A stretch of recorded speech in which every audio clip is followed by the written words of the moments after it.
नमस्कार, मी विलास शिरसाट. भाषा पंधरवड्याच्या या आजच्या कार्यक्रमामध्ये आपल्या सर्वांचे स्वागत करतो. पत्रकारितेची मराठी भाषा हा आज आपला विषय आहे आणि मान्यवर आलेले आहेत. मान्यवरांना मी विनंती करतो की त्यांनी मंचकावर आसन ग्रहण करावं.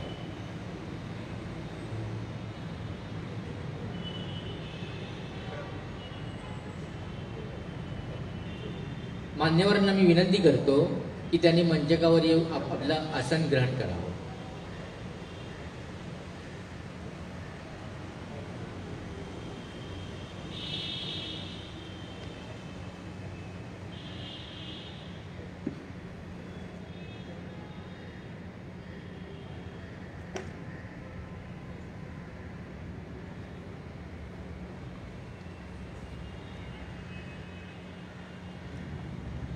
पाहुण्यांची थोडक्यात मी ओळख करून देतो. आम्ही जाहीर केल्याप्रमाणे मुकेश माजकर आज काही कारणास्तव येऊ शकलेले नाहीत, त्यांना काही अडचण आली. आणि आजचे आपले मान्यवर आहेत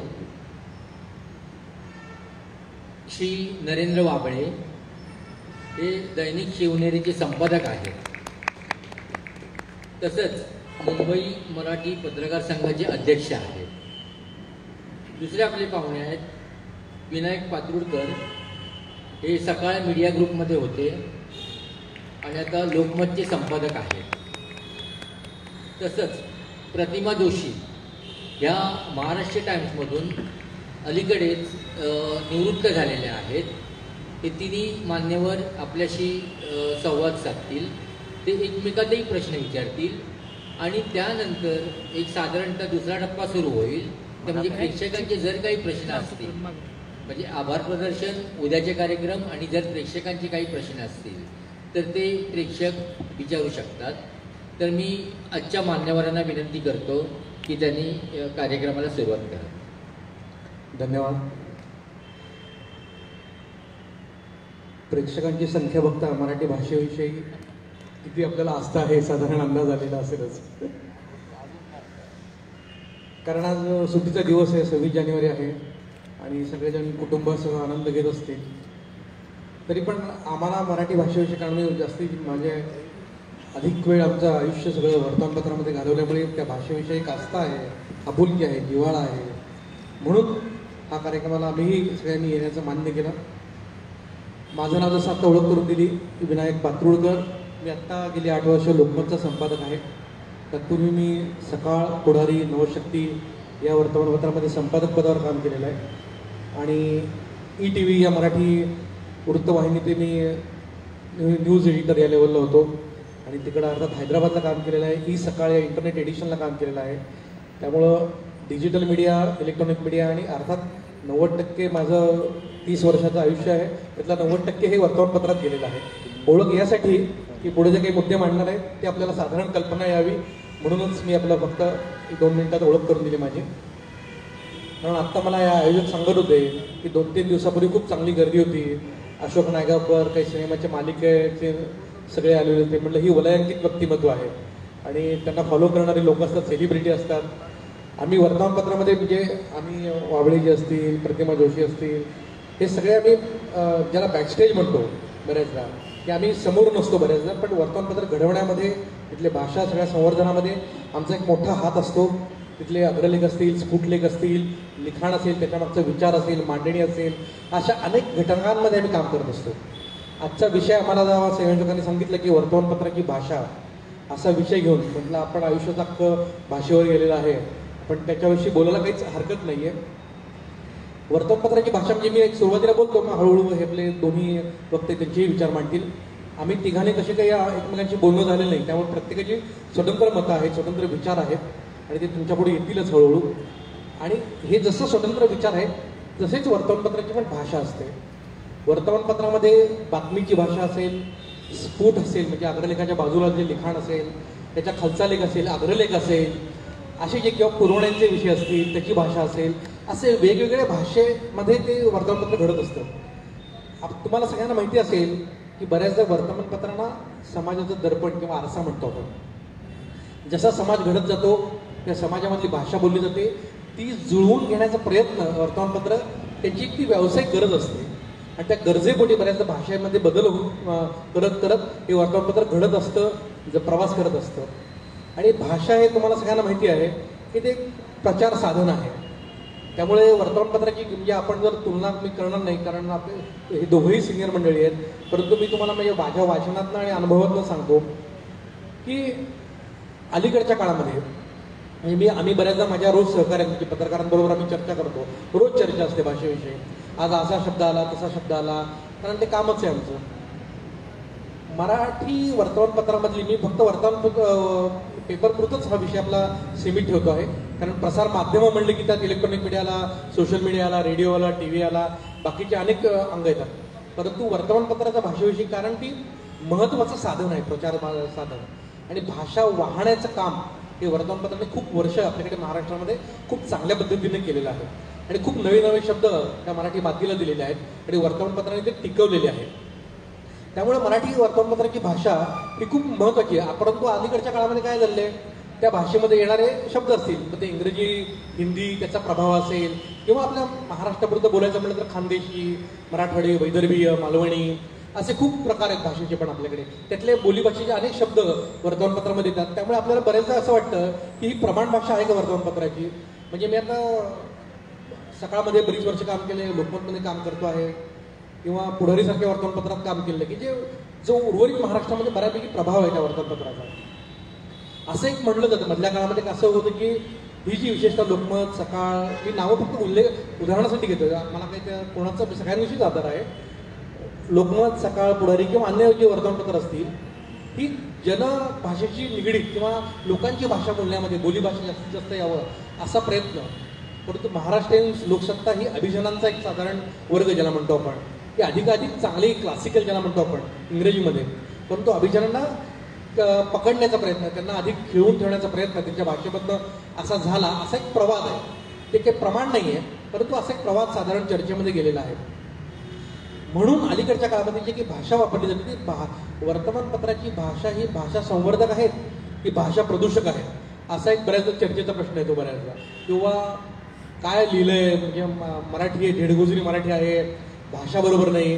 हे फक्त मी वर्तमानपत्रापुरतं बोलतो, मी जाणीव का करून देतो कारण आपल्या मनामध्ये, आपल्या विचारांमध्ये टी व्हीचा खूप प्रभाव असतो, चॅनलचा खूप प्रभाव आहे, वाहिन्यांचा खूप प्रभाव आहे, सोशल मीडियाचा प्रभाव खूप चाललेला आहे. कारण आपण व्हॉट्सअप बघतो, जे काय बाकी मराठी भाषेमधलं पण असेल त्यांच्यात वापरली जाणारी भाषा असेल, त्याचा प्रभाव आत्ता आपल्या मनावर खूप आहे. परंतु दीर्घकाळापासून म्हणजे वर्तमानपत्र येण्यापूर्वी मराठी भाषेचा जो वेग होता, बदलण्याचा वेग, तो खूप कमी होता. मी अभ्यासाने सांगतो तुम्हाला. परंतु वर्तमानपत्र जेव्हा आली मराठी भाषेमध्ये तेव्हा भाषेचा वेग, भाषेचा प्रवाह किंवा भाषेमध्ये अधिक शब्द येण्याचं प्रमाण खूप वाढलं आणि मराठी वर्तमानपत्रांनी खूप नव्या नव्या भाषा, नवीन नवीन शब्द या मराठी भाषेला दिले. मग त्याच्यामध्ये चांगली गोष्ट आहेत, काही नवीन म्हणजे जुन्या गोष्टी आहेत, म्हणजे काही ज्याला म्हणतो आपण चुकीच्या पण गोष्टी आहेत, त्याची चर्चा होईल पुढच्या काळात आपल्या संवादामध्ये. परंतु असं भाषा पुढे नेण्याचं काम हे मधल्या काळामध्ये विशेषतः 60, 70, 80, 90च्या दशकापर्यंत हे झालं. म्हणजे चांगली प्रमाण भाषा ज्याला म्हणतो आपण, थोडी ग्रांथिकी ज्याला म्हणतो आपण, किंवा पुस्तके म्हणता येणार नाही, पण ग्रंथामधली भाषा बऱ्याचदा वर्तमानपत्रामध्ये वापरली गेली. परंतु जेव्हा जेव्हा साहित्य संमेलनं व्हायचे तेव्हा असे विषय यायचे बऱ्याचदा की वृत्तपत्रीय भाषेचं काय आहे. आणि मला आठवत आहे म्हणजे आम्ही बातम्या छापलेल्या आहेत बऱ्याचदा की वर्तमानपत्राची प्रमाणबद्ध भाषा हळूहळू कमी व्हायला पाहिजे, लोकांना सोप्या भाषेमध्ये, त्यांना समजेल अशा भाषेमध्ये आपल्या बातम्या यायला पाहिजेत, लेख यायला पाहिजेत किंवा ती भाषा लोकांना समजली पाहिजे, अधिकाधिक त्यांना जवळ येणारी. 85 किंवा 90च्या काळामध्ये काय झालं ते तुम्हाला गोष्टी म्हणून सांगतो की मराठी वर्तमानपत्र किंवा वृत्तपत्र ही प्रोडक्ट बनायला लागली, ती व्यावसायिक गरज. कारण व्यवस्थापनाच्या हातामध्ये सगळा कारभार घ्या. पूर्वी कसं संपादकच पूर्णपणे त्या दिशा आणि विचार ठरवायचा.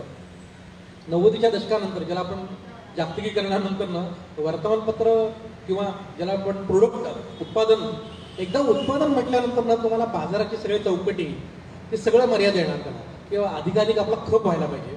एकदा तुम्ही उत्पादन किंवा प्रोडक्ट हा शब्द लावला की त्याला बाजाराच्या सगळ्या मर्यादा, सगळ्या चौकटी लागू होतात. तेच वर्तमानपत्रांना लागू झालं आणि मग खूप बदल वेगाने होत गेले. विशेषतः 90च्या दशकानंतर खूप भाषेमध्ये बदल होत गेला आणि भाषेपेक्षाही, आशयापेक्षाही मांडणी, रंगीत छपाई ह्याचा खूप प्रभाव आला वर्तमानपत्रावर. कारण कलर टी व्ही आले, मग कलर टी व्हीला कॉम्पिट करण्यासाठी, स्पर्धा करण्यासाठी वर्तमानपत्रांची रंगीत छपाई सुरू झाली आणि अधिक आकर्षक मांडणी, मोठे फॉन्ट वापरणं आणि आकर्षक शब्द देणं त्याला, असे प्रकार वर्तमानपत्रामध्ये प्रयोग सुरू झाले.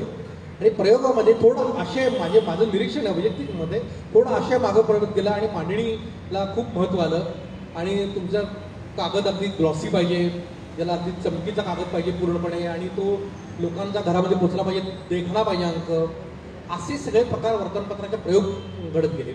आणि अर्थात जसं टी व्हीला कॉम्पिट करण्यासाठी वर्तमानपत्रामध्ये स्वतःमध्ये बदल करत गेले, व्यवस्थापनाने अधिकाधिक त्याच्याकडे ते आकर्षक होईल असं लक्ष देत गेलं आणि भाषेकडे थोडं दुर्लक्ष होत गेलं. आणि गेल्या विशेषतः 2 दशकामध्ये मराठी भाषा ही भाषा संवर्धक करणार आता वर्तमानपत्राची, ती भाषा प्रदूषक झालेली आहे काय असं चित्र निर्माण झालेलं आहे.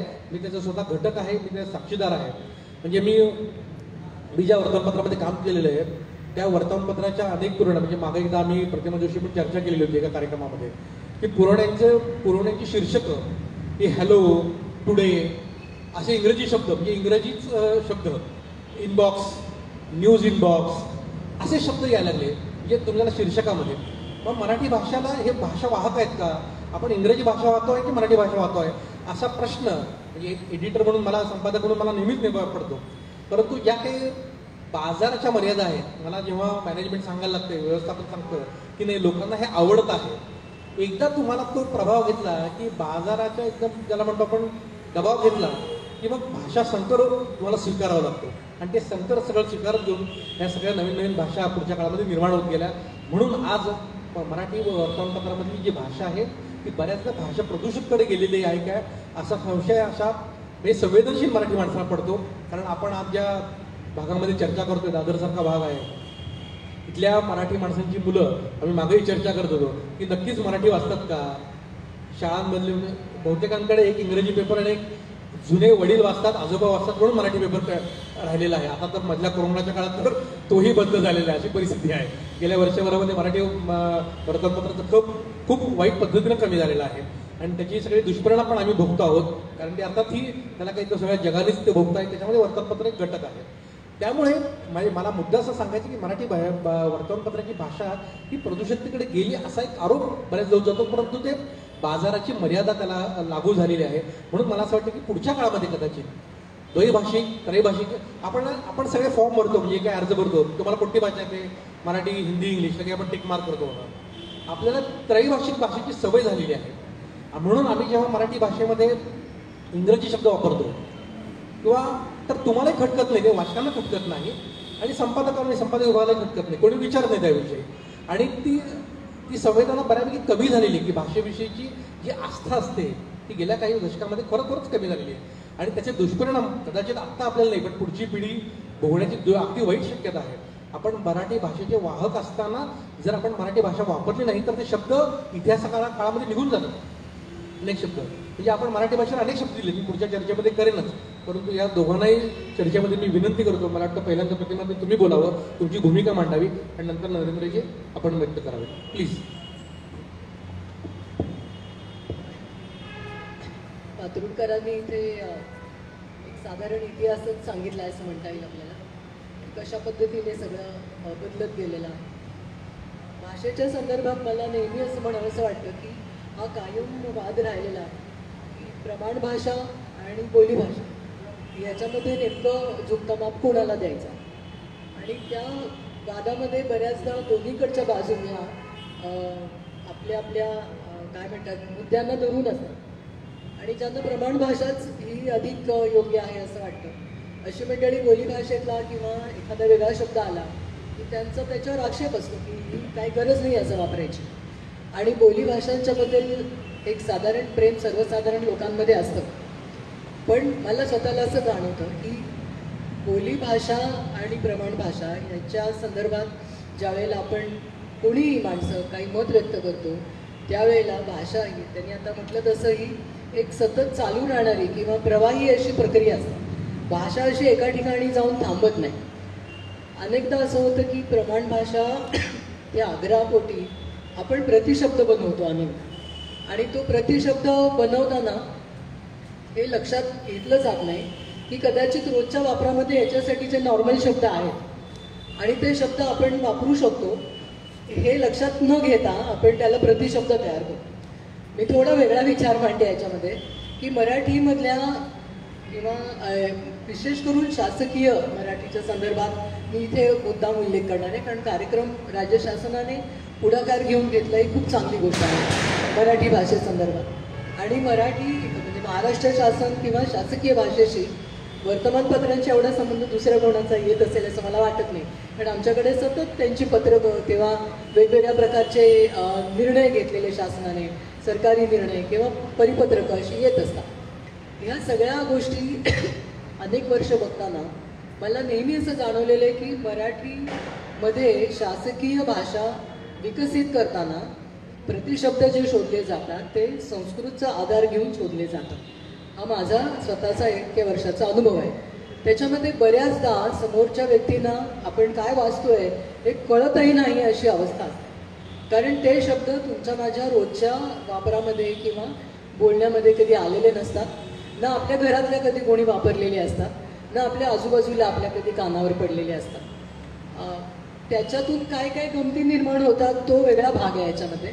परंतु माझी सुरुवात म्हणजे मला सगळ्यांना आवर्जून सांगायचं हे आहे की हा वाद न राहता बोलीभाषा की प्रमाण भाषा दोन्ही एकमेकांना जर आदर देऊन एकमेकांसोबत गेल्या तर मराठी अधिक समृद्ध होईल. हा त्यातला खूप महत्त्वाचा मला असं वाटतं की विचार आहे.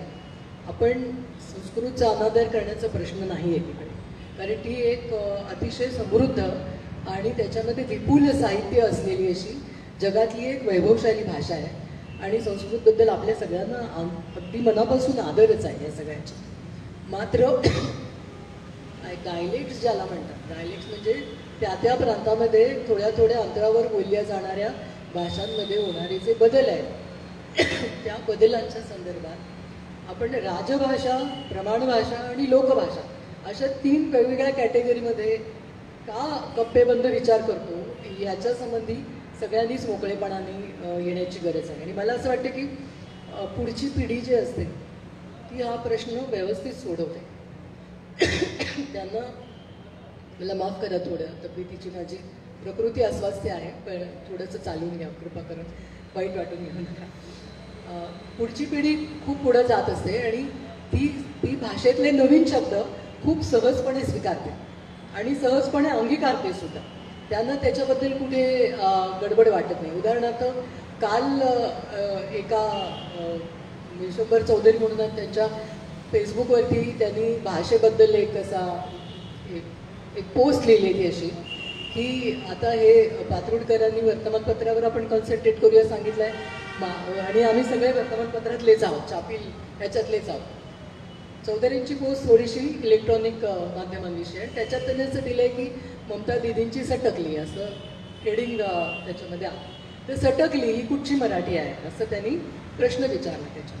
त्याच्या खाली जे लोकांनी चर्चा केली आहे किंवा मतं आली आहेत ते खूप प्रबोधन करणारं अशा प्रकारचं आहे असं मला वाटतं. म्हणजे माणसांनी त्यांना काय वाटतं हेच लिहिलेलं आहे, परंतु त्याचा निचोड जो म्हणतो किंवा ज्याला कन्क्लुजन म्हणतात किंवा निष्कर्ष जो होतो तो असा होतो की दर काही काळाने भाषेमध्ये नवे शब्द येत असतात, नव्या पद्धतीने ते बोलले जातात आणि माणसाच्या मनातली भावना ही व्यक्त होण्यासाठी जर तो शब्द अधिक योग्य असेल तर तो शब्द आपण वापरण्यामध्ये गैर काय अशा प्रकारचं एक आर्ग्युमेंट. आणि ते करणाऱ्यांच्यामध्ये मला दिसलं असं की जे या पद्धतीने मोकळेपणाने बोलत आहेत त्यांची वयं छोटी आहेत, ती तरुण आहे, ते वेगळ्या पद्धतीने विचार करत आहेत आणि त्यांचं म्हणणं असं की काय फरक पडतो त्या रागावल्या असं लिहिणं किंवा त्यांची सटकली असं लिहिणं. आता ह्याच्यामध्ये जास्ती जोर कशात आहे, जास्ती भावना ज्याच्यातून कुठे व्यक्त होत आहे तर सटकली या शब्दामध्ये जास्ती भावना व्यक्त होतात. एकाने असं लिहिलं, आता हा फक्त मराठीचा प्रश्न आहे का तर असंही म्हटलं गेलेलं आहे. मी थोडंसं तुम्हाला विषयांतर वाटेल पण सगळ्या भाषांमध्ये हे प्रश्न आहे, हा प्रश्न फक्त मराठी भाषेपुरता नाही आहे. त्यात एकाने असं लिहिलं की मुन्नाबाई MBBS पासून हिंदीमध्ये सुद्धा असं काहीतरी विचित्र हिंदी सुरू झालं, म्हणजे तुम्हारी वाट लगाऊंगा. आता वाट लगाएगा हा शब्द हिंदी असणंच शक्य नाही, कारण हा पूर्णपणे मराठी आणि मुंबईतून उगम पावलेला असा शब्द आहे. तुझी वाट लावेन, वाट लावेन हा शब्द मुंबईचाच आहे. हा महाराष्ट्रात सुद्धा ग्रामीण भागात फारसा तिकडे वेगवेगळे शब्द असते. तुझं टकुरं कोड आहे, बघून घेईन, करून दाखवेन तुला, असे अनेक शब्द वापरत असते. वाट लावेन ही मुंबईची भाषा आहे.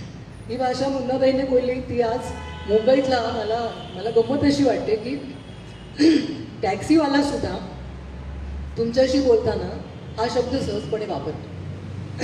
ते भाजीला शाक नाही म्हणत, ते भाजीच म्हणतात. हे लक्षात घ्या. म्हणजे इधर भाजी बाजार जाणं, इधर भाजी अच्छा मिळत आहे असं सांगतात. भाजी हा शब्द मराठी आहे आणि तो हिंदी माणसाच्या तोंडामध्ये, ज्याचं आडनाव दुबे, शर्मा, चौबे असेल अशा माणसाच्या तोंडात सुद्धा आपल्याला हा शब्द ऐकायला मिळतो. आणि मग अशा खूप गमती निर्माण होतात. आणि मग ती देवाणघेवाण कशा पद्धतीने होते तर मराठीत काही शब्द हिंदीतून आपण घेतलेले दिसतात. म्हणजे माझ्या 30-35 वर्षाच्या या सगळ्या कारकिर्दीत आता काय बदल दिसतो. जी तरुण मुलं लिहून पाठवतात, म्हणजे आता मुंबई टाइम्ससारखं तरुणांचं असं एक ते खास पान आहे की त्याच्यामध्ये लिहिणारे बरेचसे तरुण वयाचे लोक आहेत. तर ते मला थोडं हसू आलं त्या क्षणाला, पण नंतर असं म्हटलं की याच्या तोंडात ते बसलेलं आहे. आता त्याने असं लिहिलं की मी कॅडबरी घेतली आणि नंतर ती पिघळली. पिघळली हा शब्द अजिबात मराठी नाही आहे. ती विरघळली किंवा चिकट झाली असं म्हटलं असतं तर ठीक होतं, पण त्यांनी पिघळली हा शब्द 2 वेळा लिहिला होता. आणि ते वाचल्यानंतर नंतरच्या प्रतिक्रिया आल्या वाचकांच्या किंवा कोणालाच त्याच्यामध्ये काही असं वेगळं वाटलं नाही. म्हणजे याचा साधा अर्थ असा की सगळ्या भाषा एकमेकांबरोबर जेव्हा जगत असतात, कारण माणसं एकमेकांसोबत जगतात. आपण एका इमारतीमध्ये मराठी लोक असतो, गुजराती असतो, हिंदी लोक असतात, काही तमिळ असतील, कुठे बंगाली असतील. या सगळ्यांच्या भाषा आपण एकमेकांमध्ये त्यातले काही शब्द असे वेचून आपल्या तोंडामध्ये बसलेले असतात आणि हळूहळू ती रोजची भाषा व्हायला सुरुवात होते या सगळ्याच्या. त्यामुळे जवळपास 25-30 वर्षांपूर्वी ते त्याच्याही आधी खरं तर 30 पण नाही, त्याच्यापेक्षाही आधी म्हणता येईल की बाऊपात्यांची राडा कादंबरी आली. तर राडा हा शब्द काय आहे असं लोकांना की हा काय प्रकार आहे. म्हणजे बाबळे, माझं बालपण सगळं परळ चिंचकोपई भागात गेलं. बाबळे गोडपदेवचे, तुम्ही त्या बाजूचे आहात. आपल्या त्या भागामध्ये राडा हा शब्द आपण बघितलेला आहे, हा ऐकला नाही आहे. म्हणजे राडा हा वाचायचा नसतो, राडा हा बघायचा असतो किंवा अनुभवायचा असतो. तर आम्ही हे अनुभवलेलं आहे. म्हणजे राडा होणं म्हणजे काय असतं, घरातनं मुलं शस्त्रांनिशी बाहेर पडतात म्हणजे काय असतं, दंगा होणं म्हणजे काय असतं, हे जे काय असतं ते आता ते त्याचं समर्थन मी करते अशातला भाग नाही. ती एक संस्कृती आहे, ती एक लोकजीवनाची पद्धत आहे. त्या एका विशिष्ट समाज घटकामध्ये आणि आर्थिक घटकांमध्ये त्यावेळेचं जे आयुष्य आहे ते त्या तुमच्या समोर येतं. बाऊपात्यांचा राडा हा शब्द जेव्हा त्यांनी कॉइन केला त्यावेळेला अनेकांनी त्याच्यावर आक्षेप घेतला की हा ही कुठची भाषा, हे कुठचं आहे, हा काहीतरी वेगळाच प्रकार आहे. आज राडा हा शब्द अतिशय सौम्य वाटावा अशा पद्धतीचे अनेक शब्द वापरले जातात. आणि मग प्रश्न असा येतो की वर्तमानपत्रांनी ते वापरावेत का. म्हणजे ह्याच्यात मुद्दा असा आहे की वर्तमानपत्रांनी नेमकी कोणती भाषा वापरायची या सगळ्या ह्याच्यामध्ये. आणि मला एक उदाहरण या निमित्ताने द्यावंसं वाटतं. म्हणजे हे खरे वादाचे विषय आहेत आणि प्रत्येकाच्या प्रमाणे त्यांची मतं वेगवेगळी असू शकतात.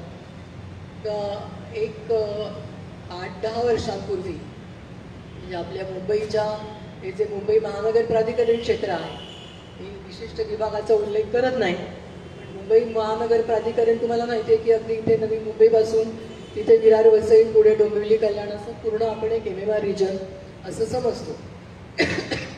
त्या रिजनशी संबंधित एक आमदार आहेत, अजूनही आहेत. आणि त्या भागामध्ये त्यांचं प्रचंड वर्चस्व आणि एक भीती सगळ्यांच्या मनात. मग ती आदरयुक्त भीती म्हणा किंवा भीतीयुक्त आदर म्हणा. भीतीयुक्त आदर काही लोकांना वाटत होता, काही लोकांना आदरयुक्त भीती वाटत होती, असं दोन्ही होतं. आणि त्या आमदारांच्याबद्दल खूप चर्चा होत असे त्या काळामध्ये. आता कमी झाली आहे ती, कारण आता ते कमी वाटावेत असे खूप लोक आलेले आहेत या सगळ्या ह्याच्यामध्ये. तर त्यांचं जे काय तिकडचं वर्चस्व होतं त्याला एके दिवशी तिथल्या गावकऱ्यांनी आव्हान दिलं आणि त्यांना मारहाण झाली. आता खरं तर हे सर्वसाधारण मराठी म्हणजे महाराष्ट्र टाइम्ससारख्या वर्तमानपत्रामध्ये तुम्ही म्हणता तसं अभिजनांची भाषा जास्ती वापरली जाते. आता हे अभिजन बहुजन आपण नंतर त्याच्याकडे दुसऱ्या टप्प्यामध्ये जाऊ, पण त्या ह्याच्यामध्ये साधारण अपेक्षित असं होतं की आमदार अमुक अमुक यांना मारहाण असं हेडिंग येणं अपेक्षित होतं. आमच्या डेस्कवर जेव्हा ती बातमी आली आणि जे आम्ही काही मंडळी या सगळ्या घटनेच्या संदर्भात जरा जास्ती जाणकार होतो, आपल्या सगळ्यांना ती पद्धत आहे की आपण एक छोटी मिटिंग घेऊन काही गोष्टी पुढे नेतो या सगळ्यांच्या. त्याच्यामध्ये त्याच भागात राहणारे आमचे एक वार्ताहर होते ज्यांनीच ती बातमी करावी असं आमचं सगळ्यांचं मत झालं. कारण तुम्ही आज इतकी वर्ष ह्या संदर्भात लिहिताय बोलताय, तर ही बातमीही तुम्हीच केली पाहिजे या सगळ्याच्या. त्यांनी ती बातमी आणि मन लावून केली. याचं कारण हे जे रिपोर्टर होते हे जवळपास गेली 20 वर्ष या सगळ्याचं एक फॉलोअप घेत होते किंवा त्याच्यात काम करत होते. आणि त्यांनी अतिशय सुरेख कॉपी लिहिली. मराठी भाषा कशा पद्धतीने वळवता येते. म्हणजे घटना घडलेली आहे ती एका लोकप्रतिनिधीला मारहाण झाली अशी आहे. ती खूप जपून द्यावी लागते, कारण वर्तमानपत्रांना बदनामीच्या खटल्यांना सतत तोंड द्यावं लागतं. तुम्ही कसं लिहिता, कोणते शब्द वापरता, कोणत्या पद्धतीने ते मांडता, ह्याच्यावर लोकांचं बारीक लक्ष असतं. आणि अशा प्रभावी लोकांकडनं तर काही कोटी रुपयांचे दावे लावले जातात. म्हणजे लोकांच्या हे लक्षात येत नाही की वर्तमानपत्र जरा दप्ती भूमिका घेतात. अशी जेव्हा लोक टीका करतात त्यावेळेला वर्तमानपत्रांवरती अनेक घटकांकडनं एकाच वेळेला खूप प्रकारचे दबाव काम करत असतात. ती बातमी त्यांनी लिहिली ती मराठी भाषेचा एक उत्कृष्ट नमुना म्हणावा लागेल. ह्याचं कारण सदर लोकप्रतिनिधीच्या संदर्भामध्ये जेवढं अवांछित किंवा जे बरोबर नाही, जे चुकीचं आहे तेही त्याच्यामध्ये आलं. आणि एवढंही करून त्याचा अनादर होणार नाही अशा पद्धतीचं त्याचं सगळं ते स्क्रिप्ट होतं. मात्र त्या दिवशीचं हेडिंग हे त्यांनी जे दिलं होतं तेच ठेवायचा निर्णय घेतला. आणि ते हेडिंग लोकप्रतिनिधी अमुक अमुक यांना गावकऱ्यांनी चोपले असं. आता एक लक्षात घ्या, मारहाण पण मराठीच आहे, चोपले पण मराठीच आहे, दोन्ही मराठी आहेत. चोपले हा आपल्या बोलीभाषेतला शब्द आहे. हे चांगलं चोपून काढलं आहे. तो आम्ही वर्तमानपत्राच्या आमच्या बॅनर लाईनमध्ये वापरला. आणि तुम्हाला खरोखर मनापासून सांगते की त्या दिवशी दिवसभर वर्तमानपत्राच्या आमच्या कार्यालयामध्ये सतत फोन गणगणत होते. लोकांनी फोन केले, सर्वसामान्य वाचकांनी फोन केले. त्यातल्या एका वाचकाची प्रतिक्रिया तुम्ही भाषेमधून काय होऊ शकतं त्याचं एक उदाहरण तुम्हाला मी देऊ इच्छिते. आम्हाला आधी वाटलं होतं की लोक शिव्या घालतील की ही काय भाषा वापरली तुम्ही. महाराष्ट्र टाइम्समध्ये ही भाषा आम्ही अपेक्षित नाही करत. मात्र त्यातल्या एकाचा फोन हॅपनिंगली मी घेतला आणि त्यांनी सांगितलं की तुम्हाला सांगू का, त्या एका शब्दामुळे आमच्या मनातली भीतीच निघून गेली. एखाद्या प्रभावी माणसाला सर्वसामान्य माणसं जाब विचारू शकतात. आणि भारतीय लोकशाहीचं हेच तर वैशिष्ट्य आहे की तुम्ही कितीही मोठे असा, इथे लोकांपेक्षा मोठं कुणी नाही. त्यामुळे लोक गावकरी एकत्र येतात आणि त्या विशिष्ट लोकप्रतिनिधीला जाब विचारतात. त्यांनी उलट उत्तर दिल्यावरती त्याला प्रतिकार करतात आणि त्याची वेगळी बातमी होते. हे वाचल्यानंतर त्यांनी लिहिलं की गेली 20 वर्ष आमच्या मनात जी भीती होती ती आज संपली. आता हे सगळं मी एवढ्यासाठी सांगते की शब्द काय करू शकतात. ते शब्द केवळ माणसाला रिझवतात असं नाही, आनंद देतात, रिझवतात, अनेक गोष्टींची माहिती देतात. शब्द हे माहितीचं साधन आहे. आपल्याकडे असलेली माहिती लोकांपर्यंत पुरवण्याचं साधन आहे. शब्द तुम्हाला जगण्याचं पण बळ देतात. आणि वर्तमानपत्रांच्या संदर्भात जर बघायला गेलं तर आपल्याला असं दिसेल की मराठीतल्या अनेक वर्तमानपत्रांनी हे काम अतिशय उत्तम पद्धतीने केलेलं आहे.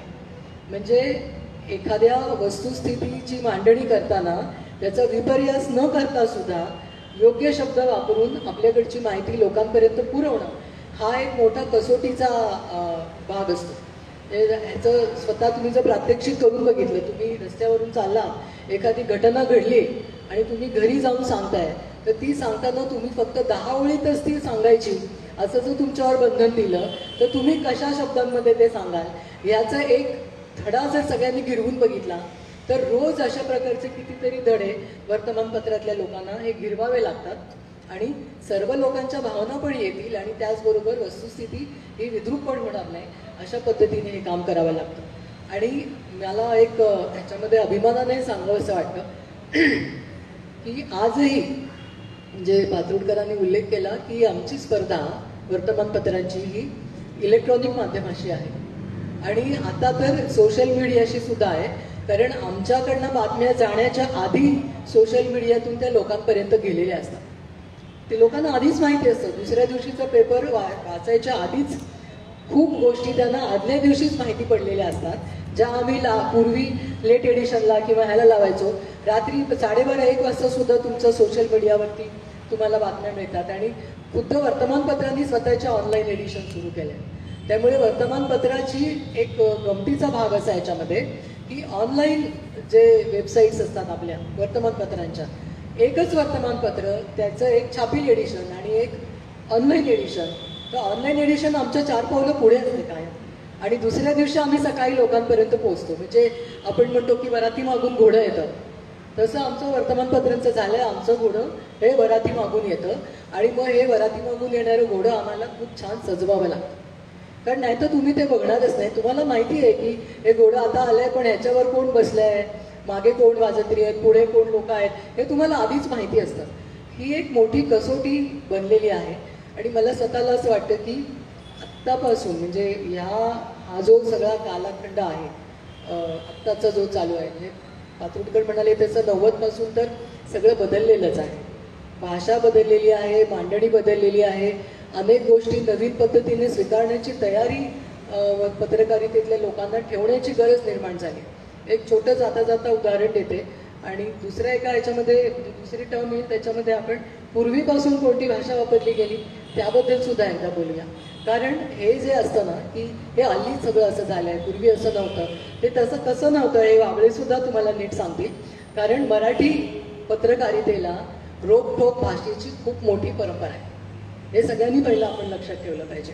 मला अलीकडच्या काळामध्ये असं वाटतं की ठीक आहे, हा एक व्यवस्थापनाचा भाग असतो.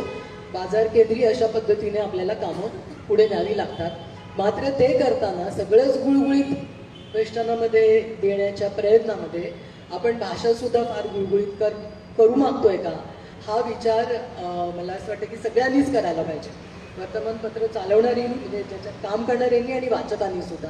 ह्याचं कारण या पद्धतीचं मराठीचा महाराष्ट्राचा एकूण इतिहास हा स्पष्ट, स्वच्छ, रोखठोक आणि कोणाचाही मुलाहिजा न बाळगता आपल्या पद्धतीचं जे काय म्हणतात ज्याला जी माहिती आहे म्हणा किंवा जे विचार आहेत किंवा जी मतं आहेत ते मांडण्याचं आहे. एक त्याचं छोटंसं उदाहरण आहे. हा अजिबात रोखठोक नाही, अतिशय सामान्य उदाहरण मी देते याच्यामध्ये.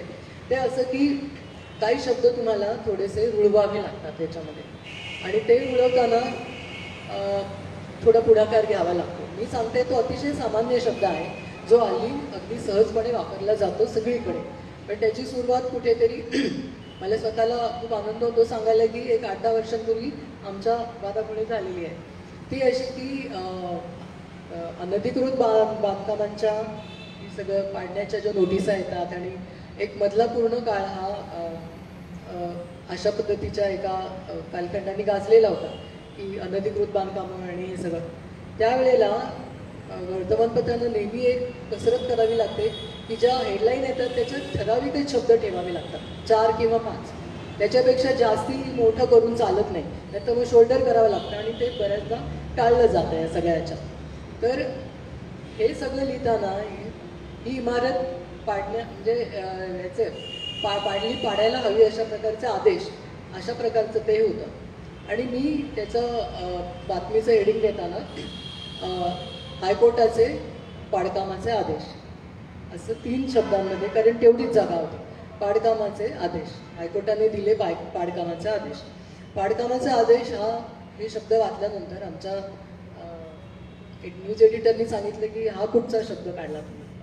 तर मी त्यांना म्हणाले काय ह्याच्यामध्ये काय हरकत आहे, आपण आतापर्यंत नसेल वापरला पण हा आपण तयार करू शकतो. ते म्हणाले कसं काय. मी म्हटलं जर बांधणे म्हणजे बांधकाम तर पाडणे पाडकाम, व्याकरणाप्रमाणे सुद्धा ते मीटरमध्ये बरोबर बसत आहेत. आणि त्यावेळेला थोडं चर्चा झाली याच्यावरती, तो शब्द वापरला गेला. त्या दिवशी दुसऱ्या दिवशीच्या म्हणजे आमचे संपादक भक्कमपणे माझ्या मागे उभे राहिले. ते म्हणाले की मला पटतंय आपण हा शब्द, कारण तीनच शब्द ठेवायचे आहेत, DC-ला 3च शब्द लागतात, वरती काही जागाच नसते. तर आपण हा वापरूया. आज मला असं वाटतं की हा शब्द हा बहुतेक सर्रास सगळीकडे वापरला जातो. अशा अनेक शब्द मला असं वाटतं की मी उदाहरण दिलं, असे अनेक शब्द कातरुडकरांनी वापरले असतील, बाबळेंनी वापरले असतील, मराठी वर्तमानपत्रातल्या अनेक चांगल्या पत्रकारांनी अनेक चांगले शब्द रूढ केले असतील नव्या अर्थाने, आणि ते होत राहणं ही काळाची गरज आहे. मी एकच शेवटचं वाक्य माझं याच्यामध्ये मगाशी जो उल्लेख केला की भाषेचे कप्पे न करता सर्व ठिकाणच्या भाषा, सर्व प्रकारच्या भाषा या आपल्यामध्ये सामावून जी भाषा घेते तीच भाषा काळाच्या पुढे सतत धावत राहते. ती जर संकुचित झाली, ती जर थांबली, ती फक्त स्वतःपुरतीच राहिली तर मग कदाचित ती हळूहळू लयाला जाऊ शकते. ती जाऊ नये याच्यासाठी भाषेमध्ये नवे शब्द येणं, नवे शब्दप्रयोग येणं, त्या काळाची भाषा, चालू भाषा काळाची भाषा येणं हा अतिशय गरजेचा असा मुद्दा आहे. आणि आपल्या वर्तमानपत्रांमध्ये आपल्याला त्याचं प्रतिबिंब हे कुठे ना कुठे पडताना दिसतं. वाचकांनी सुद्धा हे बदल स्वीकारायला पाहिजेत आणि काही नवे बदल सुचवायला सुद्धा पाहिजेत असं मला या निमित्ताने सांगावंसं वाटतं.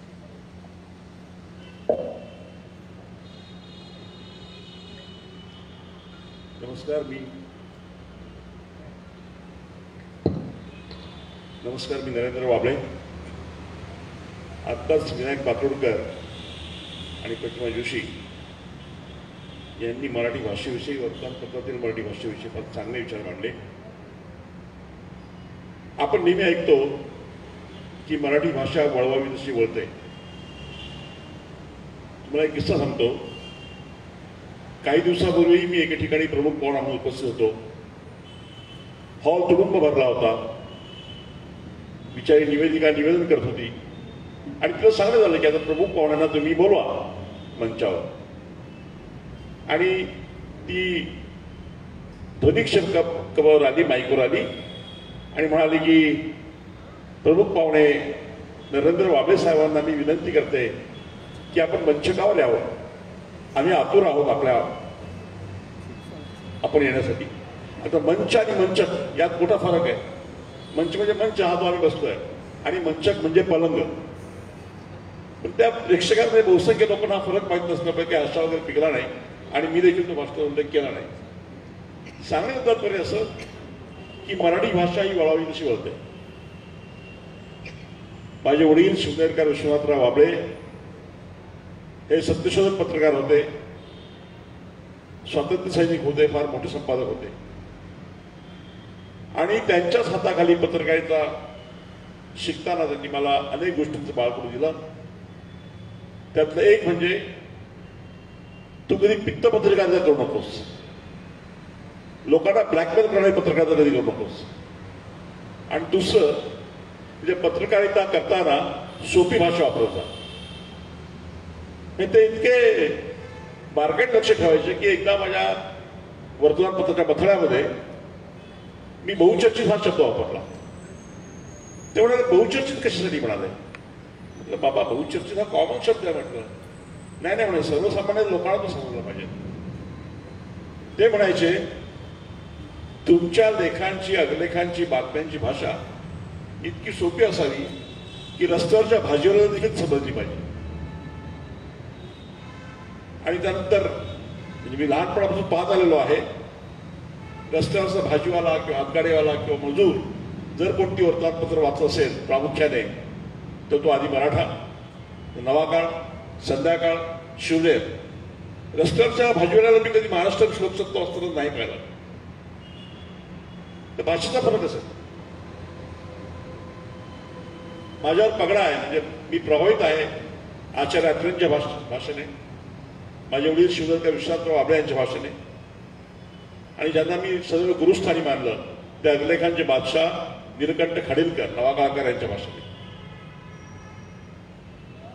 मला आठवतं आम्ही जेव्हा लहानपणी शाळेत जात असू, संयुक्त महाराष्ट्र मिळून, संयुक्त महाराष्ट्र वेळेला मी जन्माला नव्हतो, पण त्यानंतरची गोष्ट जेव्हा मराठा तेव्हाही लोकप्रिय होतं, आचार्य हयात होते, आणि त्यावेळी काही जास्त वर्तमानपत्र नव्हती, साक्षरतेचे प्रमाण देखील जास्त नव्हते.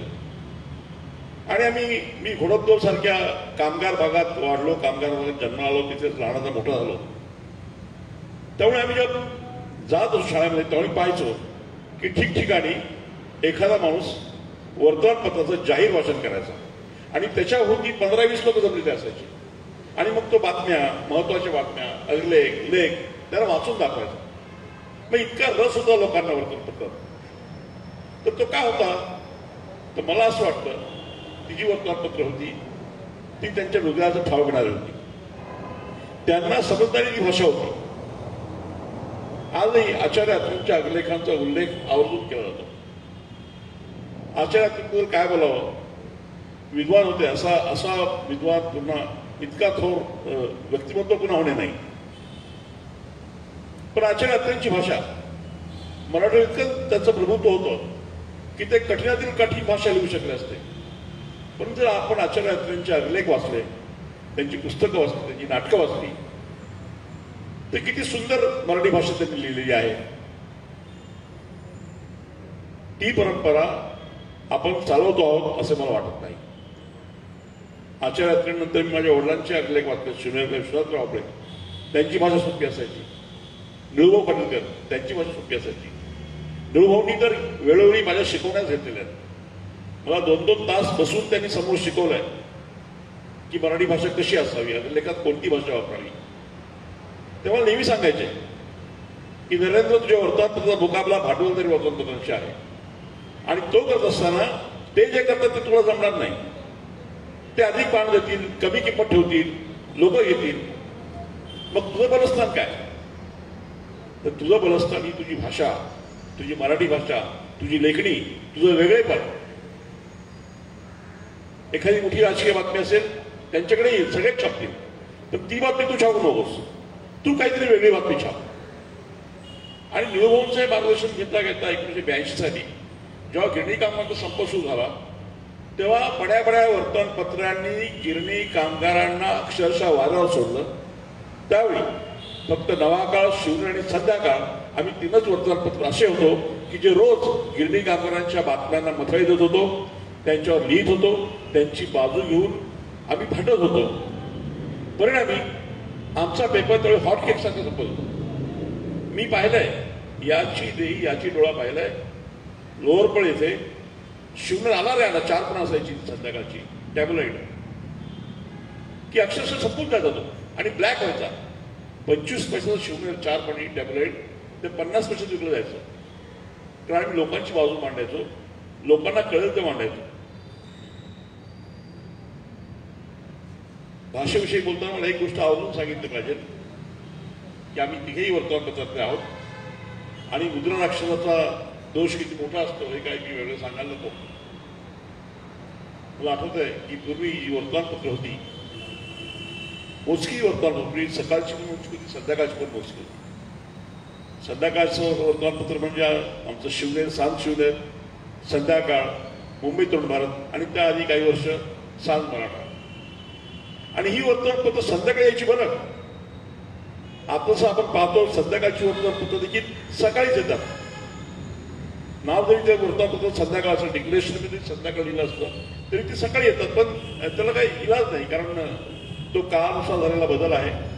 सकाळी सर्वत्र वर्तमानपत्र विक्री डेपो असतात, दुपारी ते नसतात. पूर्वी ते असायचे.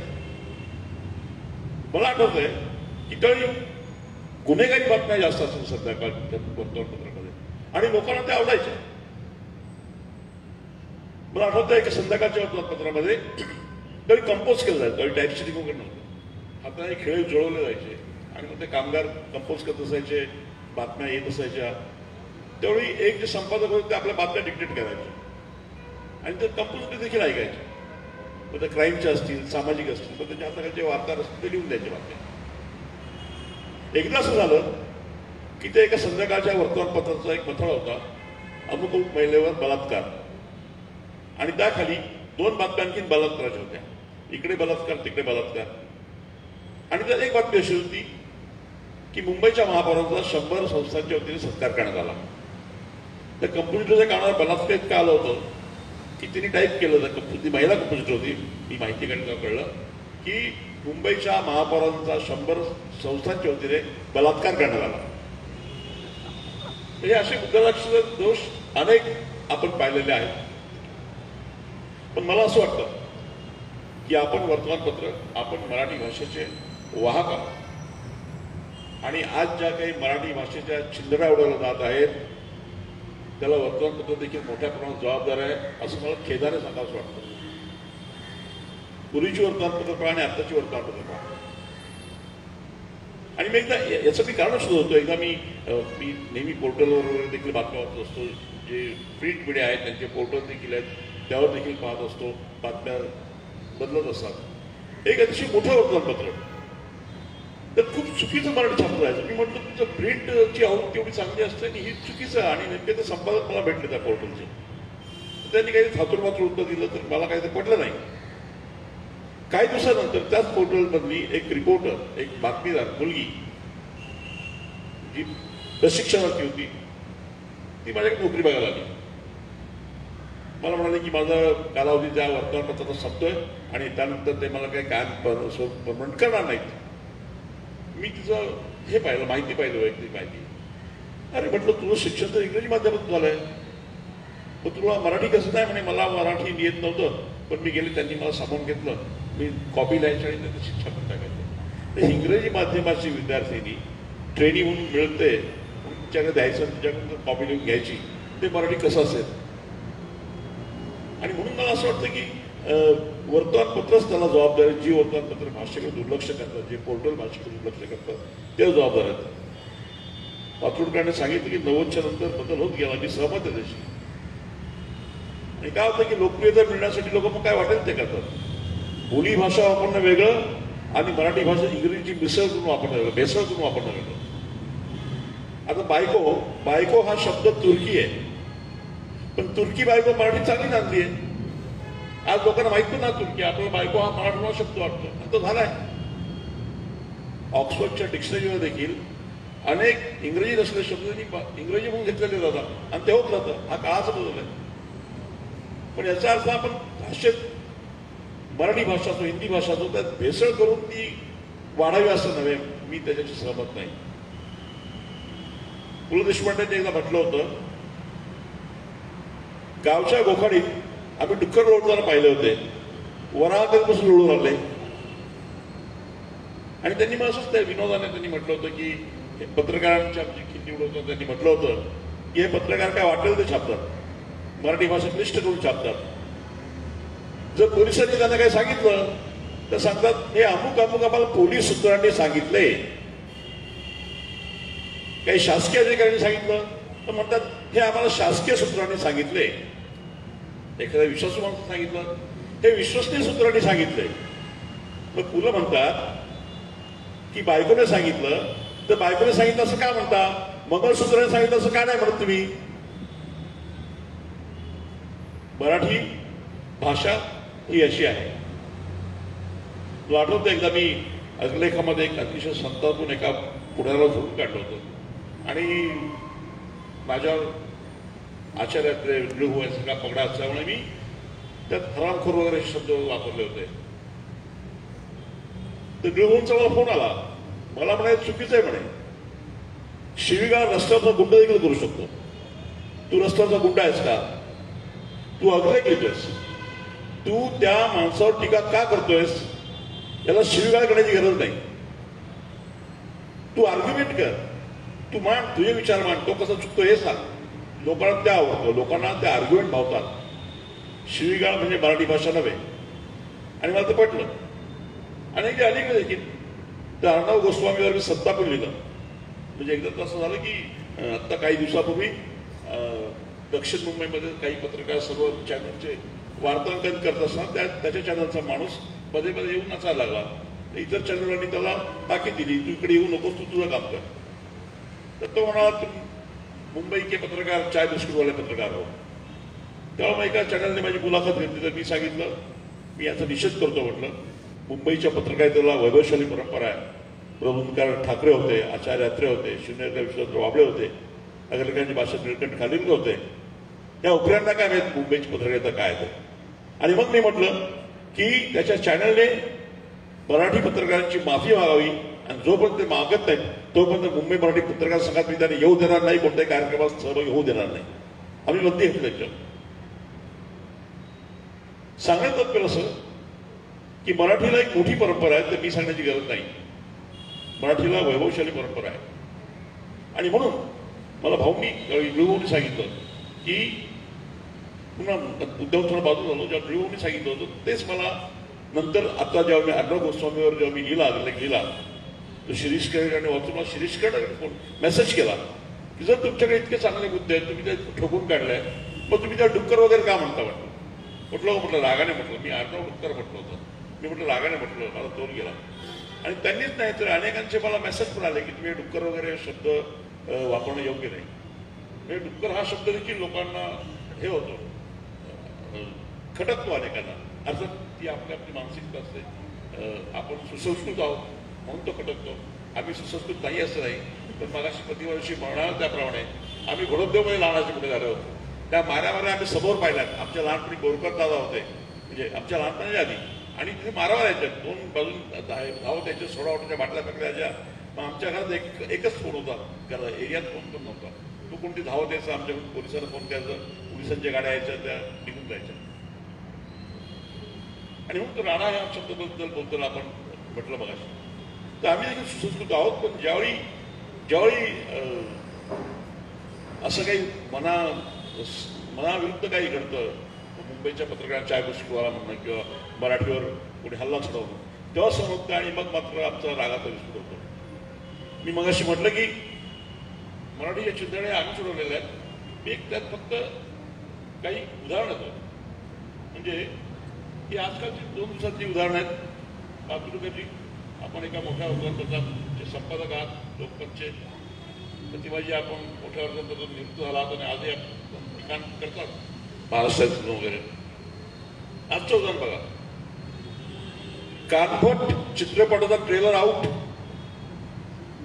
हा मथळ आहे त्या कानफट चित्रपटाचा ट्रेलर आउट, आणि त्यात बातमी दिली आहे असाच एक आशय संपन्न मराठी चित्रपट रिलीजसाठी सज्ज आहे. रिलीजसाठी आणखी एक मथळा, इंग्लंडचा श्रीलंकेला क्लीन स्वीप. पुढे आहे का, मास्टर माइंड भुजावाला अटकेत. आता हे सगळ्या आघाडीच्या वृत्तपत्राचे मथळे आहेत. दिल्लीत सिंधू बॉर्डरवर काँग्रेसच्या खासदारावर प्राणघातक हल्ला. आता यांना सीमा खटकते, त्यांना बॉर्डर म्हणावं लागतं. एका मोठ्या वर्तमानपत्राचा एका लेखाचा कथा पहा, कायद्याबाहेरील कृषी सुधारणांना ऑप्शनचा पर्याय. ऑप्शन,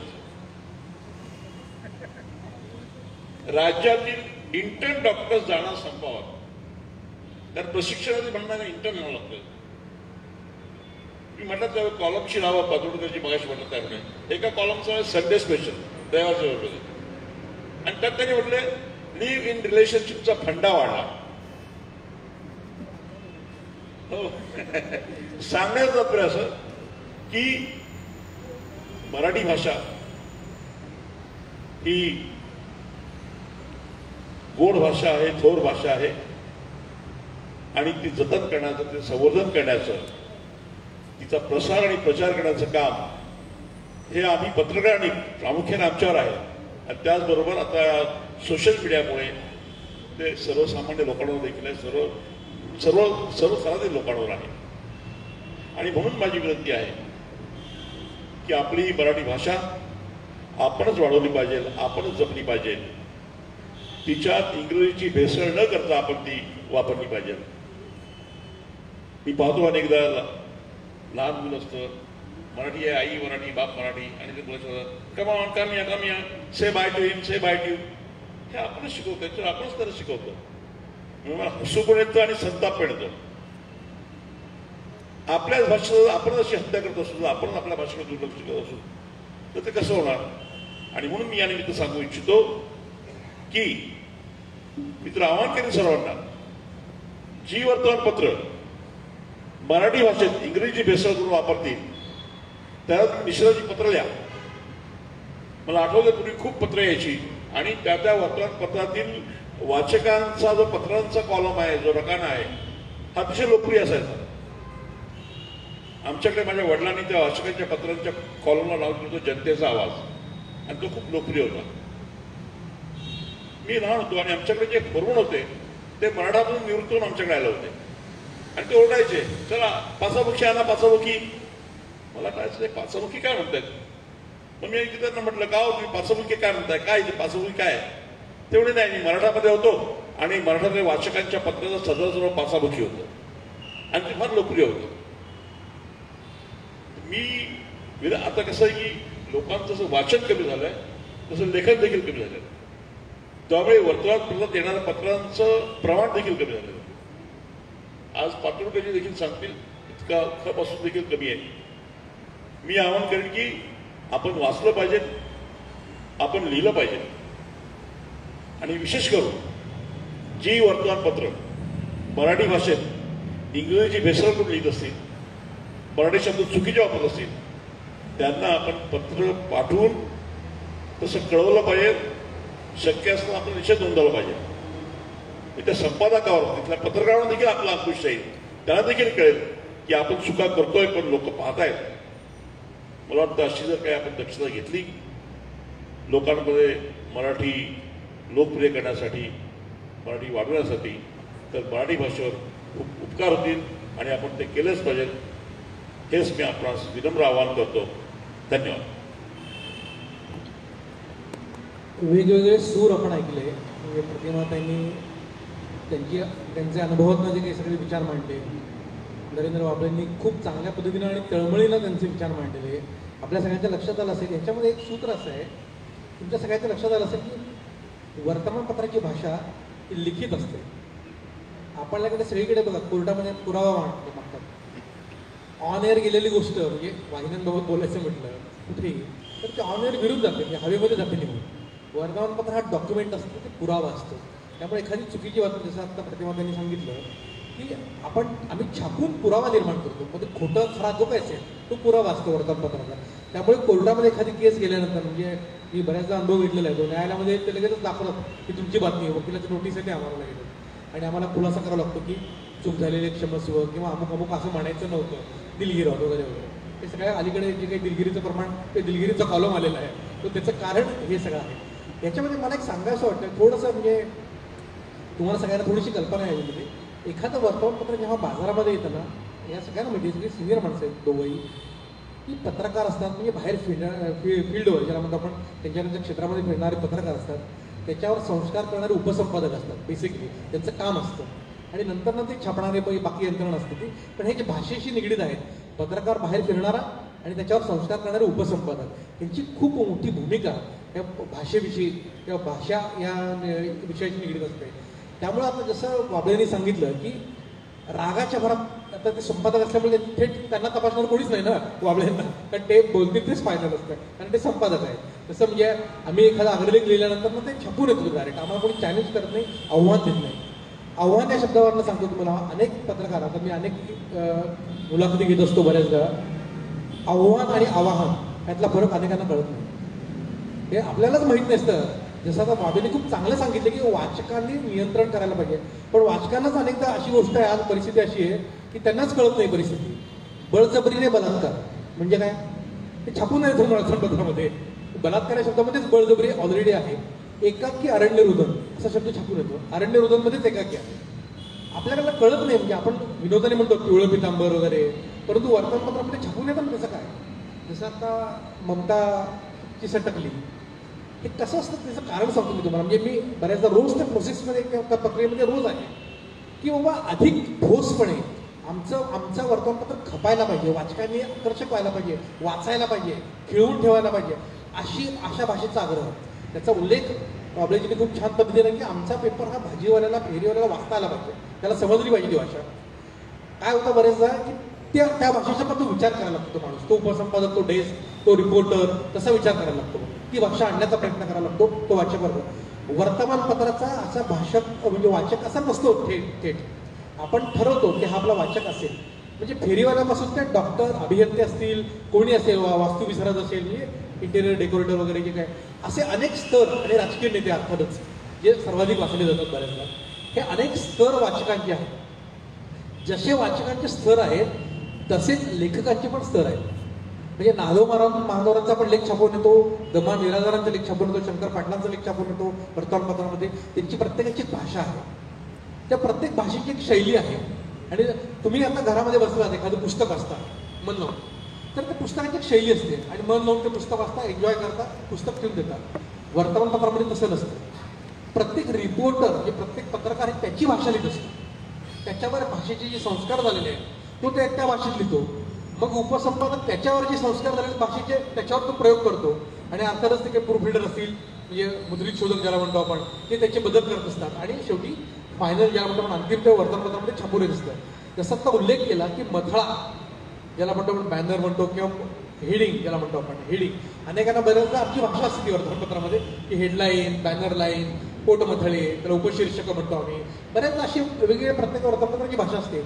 ते अधिकाधिक ज्याला इंग्रजीमध्ये कॅची म्हणतो, आकर्षक म्हणतो अशा करण्याचा प्रयत्न आमचा असतो आणि त्याच्यामध्ये बऱ्याचदा ज्याला म्हणतो आपण खूप प्रयोग करण्याचा प्रयत्न आम्ही करत असतो बऱ्याचदा जेणेकरून वाचकांना खेचून घेणं.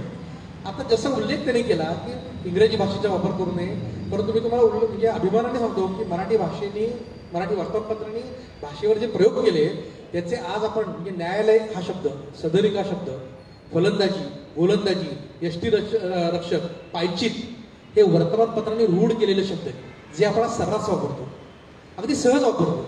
पण हे वर्तमानपत्र रोज वापरून मला कळायला लागलं. नाहीतर आपण बळी जाणार म्हणजे क्रिकेटमध्ये बळी जाणार, आऊट जाणार म्हणजे आपल्याला लक्षात येत नाही. पण हे शब्द आपण वापरायला लागलो, रूढ झाले शब्द आणि आज आपण सहज वापरतो ते शब्द.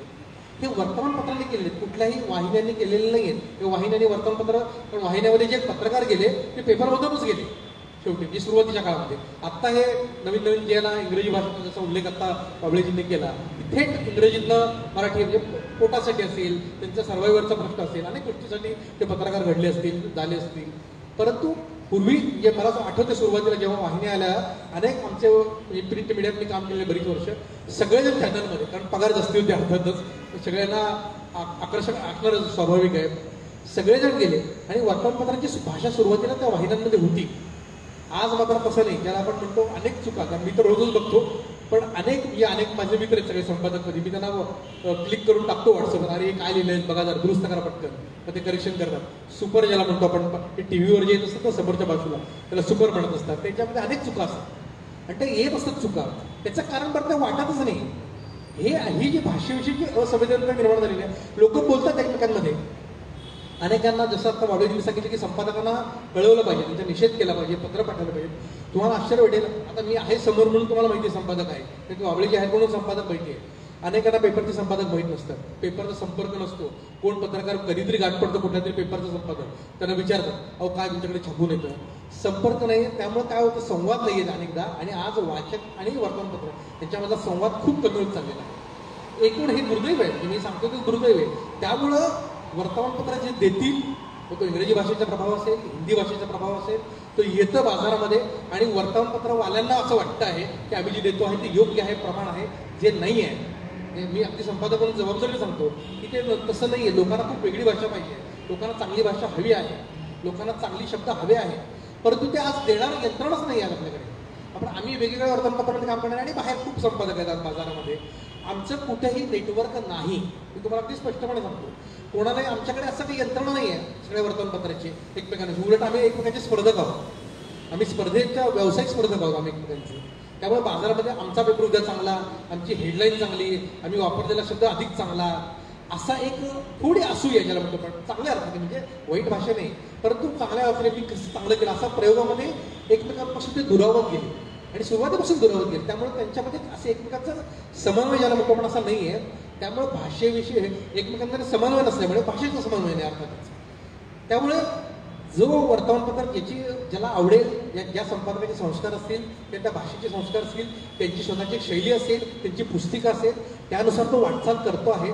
महाराष्ट्रामधले जे काही 20-25 वर्तमानपत्र चांगली ज्या लेवलची आहेत ती त्या पद्धतीने वाटचाल करत चाललेली आहे आणि भाषेचा प्रवाह ते नेण्याचा प्रयत्न करतात चांगल्या पद्धतीनं. आणि आज त्याला वाहिन्या येऊन मिळालेल्या आहेत, सोशल मीडिया येऊन मिळालेला आहे आणि आपण सगळा प्रवास करतोय. खूप आपल्याला बरीच वर्ष पुढे चालायचं आहे. म्हणजे ज्ञानेश्वरापासून सुरू झालेली सगळी दिंडी आहे आणि आपल्याला पुढे तो प्रवास खूप मोठा दीर्घ करायचा आहे. कदाचित आपण कोणी नसू पण भाषा असणार आहे. परंतु भाषा कधी असणार आहे, जर आपण जसं आता प्रतिमेने खूप छान सांगितलंय की नवीन प्रयोग आम्ही स्वीकारायला पाहिजे. म्हणजे आता मी सोलापूरसारख्या भागात वाढलेलो आहे, म्हणजे मी सोलापूरमध्ये काम केलेलं आहे. इथे कर्नाटकी बॉर्डरवरचे अनेक शब्द वापरतो आम्ही बऱ्याचदा आणि ते अनेक भाषेमध्ये आलेले आहेत. म्हणजे जोंधळा शब्द असेल, आपल्याला कळत नाही, पण हे शब्द आलेले आहेत भाषेमध्ये आणि ते अगदी सहज रूढ झालेले आहेत. परंतु खानदेशामध्ये गेला तर त्यांचे शब्द आपण केले. मालवणी म्हणजे कोकणामधल्या अनेक वर्तमानपत्रातली भाषा असेल तर त्यांची इसवण असे शब्द, सुरमईसारखे मासेची त्यांना माहीत नसतं बऱ्याचदा, परंतु असे शब्द हे रूढ झालेले आहेत. परंतु ही सगळी मिळून एक महाराष्ट्राची भाषा असते. ती कदाचित प्रत्येकाला वाटेल की आपल्या भाषेमध्ये भागामध्ये प्रमाण असेल. आपण मध्यंतरी मला आठवतंय साहित्य संमेलनामध्ये चर्चेमध्ये की पुण्यातली भाषा हे पुण्याचा भाषा हे जरा प्रमाण मानलं जायचं, कारण बरेच साहित्यिक हे पुण्यातनं यायचे, त्यांची पुस्तके गाजली जायची आणि साहित्यिकांचा वर्तमानपत्रावर थोडासा प्रभाव असायचा की ते बरेच शब्द आणायचे, त्यांच्या लेखांमध्ये द्यायचे आणि ते शब्द तिथला उपसंपादक तो रूढ वापरण्याचा प्रयत्न करायचा. त्यामुळं ते जनरल म्हणजे मी हे सांगतो ते थोडं अगदी अचूक नाही आहे, परंतु तो साधारण प्रभाव त्या भाषेचा असायचा. म्हणून पुण्यातले अधिक साहित्यिक हे प्रमाण भाषेचं मानलं जायचं बरेचदा. तसं नसायचं. मला आठवतंय म्हणजे मी सकाळमध्ये बरीच वर्ष काम केलं आहे किंवा बाकीच्या पेपरमध्ये पण बरेच काम केलं. मला आठवतंय की अगदी इस्रायलचा एखादा काय ज्याला म्हणतो आपण वकिलातीचा माणूस आला तर त्याचा नेमकं उच्चार कसा करायचा. म्हणजे मला आठवतं आम्ही त्या वकिलातीमध्ये फोन करायचो आणि त्यांना विचारायचं की तुमचा जो कोणी वकिलात आलेला आहे राजदूत आहे त्याचं नेमकं नाव काय, त्याचा उल्लेख आम्ही कसा करायला पाहिजे. ही अचूकता आम्ही बाळगलेली आहे आणि तसा नेमका शब्द छापून येतो. आज आपल्याकडे जो बायडन येतं, जो बायडन छापून येतो, बिडन येतं छापून, म्हणजे नक्की काय शब्द आहे. आणि हे सगळं सांगणारी यंत्रणा आज नाही आहे. शासनाकडे अशी यंत्रणा नाही आहे, कारण शासनाची जी परिपत्रकाची भाषा आहे ती अत्यंत अवघड, अबोध, दुर्बोध ज्याला म्हणतो आपण अशीच आहे. तीच पोलीस प्रेस नोट, म्हणजे तुम्हाला आश्चर्य वाटतं पोलीस प्रेस नोटचे अनेक विरोध आहेत. हे सांगणं पण असभ्यतेचं वाटतं. म्हणजे असभ्यतेवर मला आठवलं म्हणून सांगतो, आपण पु ल देशपांडे सभागृहामध्ये काम करतो, पुलंचा इथे पुतळा आहे. मला आठवतंय जेव्हा त्यांना पुरस्कार दिला होता महाराष्ट्र भूषण मला वाटतं ना, आणि बाळासाहेब ठाकरे त्यांचा वाद गाजला खूप आणि बाळासाहेब ठाकरे म्हणले की झक मारणे आणि पुलंना पुरस्कार दिला. आता वर्तमानपत्राचा शिष्ट शब्द असतात, त्याच्यामध्ये अशिष्ट शब्द वापरत नाही आपण. एक साधारण प्रमाण आहे. हे काही पण आहे जसं आता पाडोळींनी सांगितलं की मी भाषेमध्ये मी जोरदारपणा येण्यासाठी हरामखोरसारखा शब्द पण वापरलेला आहे कोणी. आता झक मारणे हा शब्द अशिष्ट आहे, तो वापरायचा की नाही. वर्तमानपत्रांनी वापरला तो सगळ्या वर्तमानपत्रांनी महाराष्ट्रात. त्याचं कारण त्यातून येणारे पडसाद त्यांना तपासायचे होते सगळ्या वर्तमानपत्रांनी की लोकांच्या मनामध्ये राग यायला पाहिजे. पुलंवर प्रेम करणारी जी माणसं होती त्यांच्या मनामध्ये चिड निर्माण झाली. बाळासाहेब पण आदरणीय आहे, प्रश्नच नाही.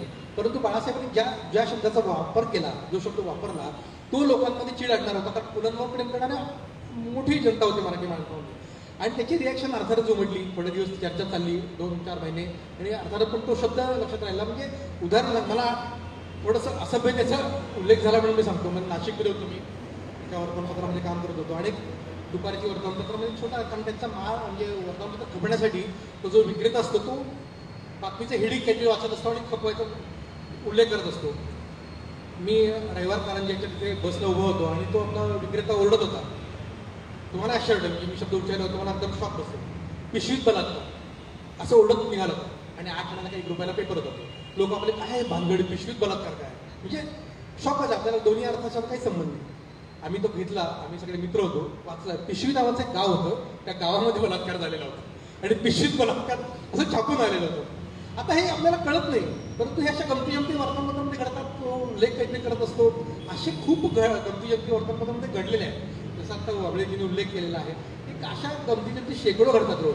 मुद्रा राक्षसाचे विनोद ज्याला म्हणतो आपण, आणि घडलेले आहेत. पण दुसऱ्या दिवशी आम्हाला खुलासा छापावा लागतो आणि अशा अनेक घटना घडल्या. तरीही त्याचं प्रमाण मात्र जे आहे ते अगदी 5 ते 10% आहे.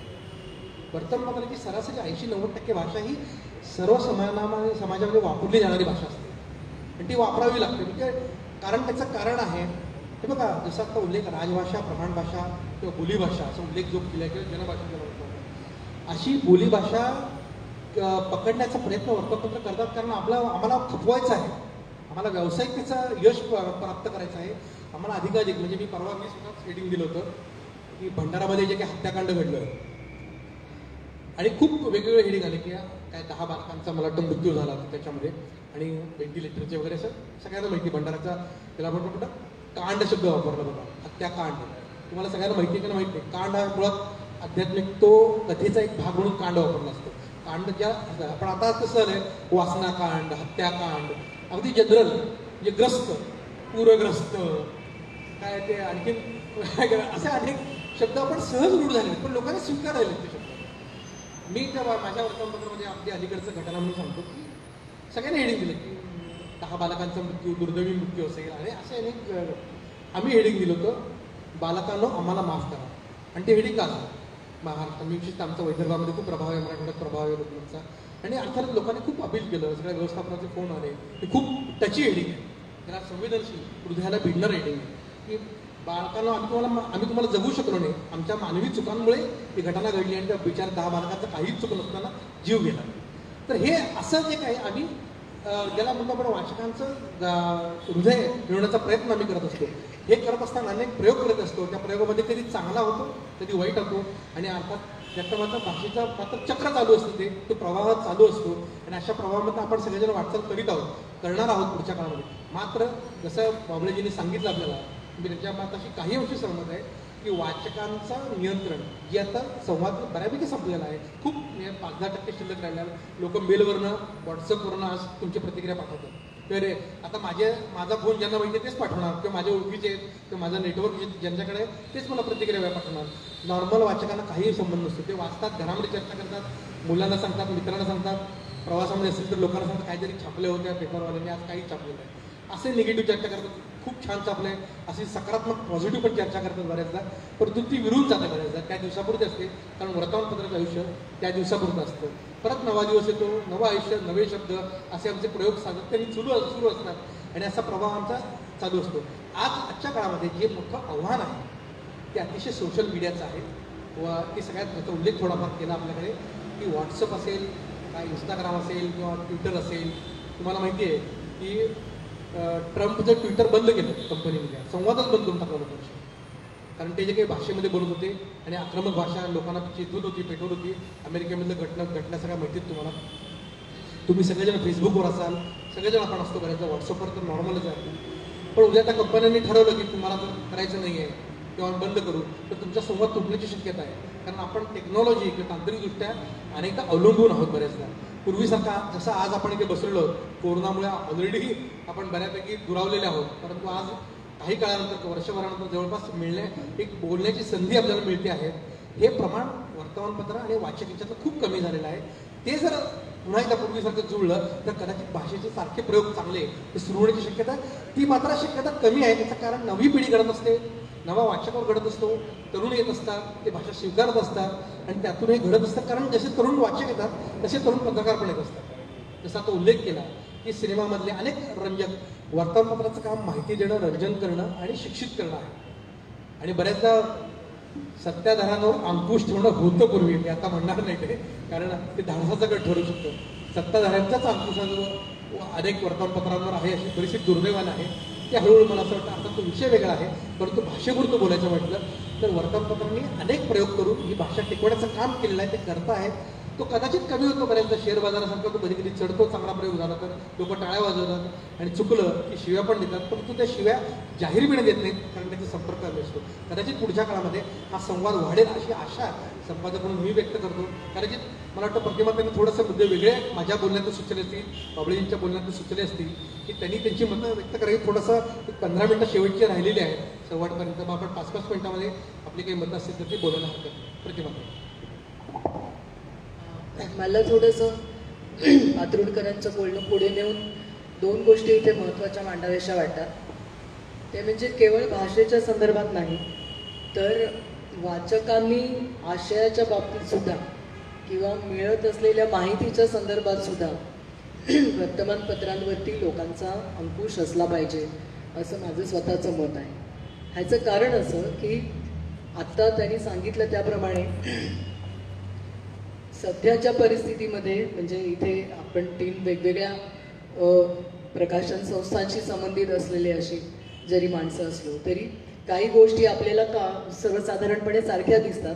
त्या म्हणजे एकूणच व्यवसायाचं स्वरूप बदललेलं आहे आणि मार्केटमध्ये काय चालतं हे ठरवणारी यंत्रणा वेगळी आणि त्यांना जे निष्कर्ष ते स्वतः करतात तयार, त्या आधारावरती संपादकीय मंडळाने काम करणं, अशा पद्धतीची एक पद्धत गेल्या काही काळामध्ये रूढ झालेली आहे. आता ह्या सगळ्याच्यात मला फक्त एकच मुद्दा मांडायचा आहे की नवीन व्यवस्थापन तंत्राप्रमाणे काही बदल हे होणार, ते होणारच, त्याला तुम्ही नाही थांबू शकत. आणि ते काळाच्या गतीप्रमाणे तुम्हाला स्वीकारावे पण लागणार. प्रश्न याच्यामध्ये असा येतो की हे एकतर्फी कुठेतरी झालंय असं मला सुद्धा स्वतःला वाटतं. ते म्हणतात त्याप्रमाणे याचं कारण असं की वाचक म्हणजे हे काय नेमकं आहे याचं आपल्याला शोधच घ्यावा लागेल की वाचकांचा आणि संपादक मंडळाचा थेट संपर्क जो अपेक्षित आहे. कुठच्याही लोकशाही देशामध्ये माध्यम हा लोकशाहीचं चौथा काम समजला जातो. हे लक्षात घ्या. मी या अर्थाने हे सगळं सांगते की जर चौथा काम, आता तो आहे की नाही चौथा काम, त्याच्याबद्दल बरेच वाद आणि हे सगळं आहे, तो आपण त्या भानगडीत नको जाऊया. पण समजा आपण मानलं असं तर मुळामध्ये वाचकांचा सगळ्यात पहिला अधिकार मी काय वाचायला, म्हणजे मला काय वाचायला हवं हे सांगण्याचा असला पाहिजे. मला म्हणजे अत्यंत परखडपणे सांगावं असं वाटतं की गेल्या काही वर्षांमध्ये लोकांकडनं येणारा या प्रकारचा रिस्पॉन्स हा कमी झालेला आहे. याचं सगळ्यात मोठं कारण पात्रुडकर म्हणाले तसं की बहुतांशी शिक्षित मराठी घरांच्या मध्ये प्रामुख्याने येतो तो इंग्रजी पेपर आणि त्याच्याबरोबर स्कीमचा एक भाग म्हणून, योजनेचा एक भाग म्हणून फुकटामध्ये एक मराठी पेपर येतो आणि ती माणसं बऱ्याचदा पीठ चाळायला किंवा भाज्या निवडायसाठी वापरतात. मी स्पष्टपणे बोलते, पत्रकारांवर टीका ही करण्याचा अधिकार जनतेला आहे, त्यांनी जरूर करावा, कारण आमच्याही चुका आहेत आणि काही गोष्टी आमच्याकडनं राहून जात असतील. परंतु प्रामाणिकपणे स्वतःकडे जर आपण निरीक्षण केलं तर आपण सुद्धा या सगळ्या गोष्टींना किती महत्त्व देतो. म्हणजे घरातल्या मुलांशी बोलताना आता त्यांनी इथे काही मथळे वाचून दाखवले. एका मथळ्यात तो फक्त क्रियापदच मराठी होतं, बाकी सगळं इंग्रजी होतं. आता हे वर्तमानपत्रांना हसण्याचं कारण नाही आहे. आपल्या घरांमध्ये आपण आपल्या मुलांशी या भाषेमध्ये बोलतो की आज तू किती 1 कप मिल्क पिणार की 2 कप मिल्क पिणार, असं जर घरातली आईच विचारत असेल, त्याच्यामध्ये पिणारा एकच शब्द मराठी असेल, तर मला असं वाटतं की मराठी माणसांनाच मुळामध्ये आपण 2 माणसं बाहेर भेटलो तर आपण एकमेकांची हिंदीमध्ये बोलतो. हा काही गोष्टी स्पष्टपणे बोलायची गरज आहे. आणि आता तर हिंदी पण नाही, आता जरा बरे कपडे अंगावर दिसले की डायरेक्ट आपण इंग्लिशमध्ये बोलायला सुरुवात करतो. मग 10-15 मिनिटांनी केव्हा तरी कळतं की समोरचा माणूसही मराठीच आहे आणि आपण मराठी बोललो तर चाललं असतं. आता प्रश्न हिंदीमध्ये बोलणं हे वाईट आहे किंवा इंग्रजी बोलणं हे काय म्हणजे आपण विकले गेलोय अशातला भाग नाही आहे. मुळामध्ये आपल्यालाच आपल्या भाषेचा अभिमान किती शिल्लक राहिला आहे हा त्याच्यातला माझ्या दृष्टीने खूप महत्त्वाचा भाग आहे.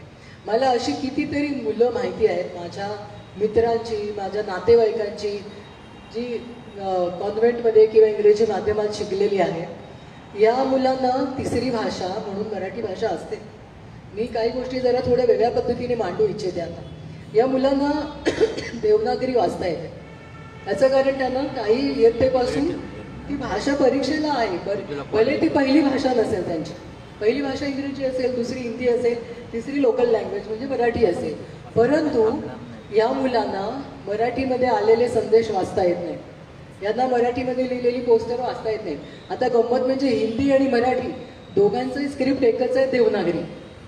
म्हणजे हिंदीचा एवढा प्रभाव असताना सुद्धा अनेक घरांमधल्या मुलांना मराठी वाचता येत नाही.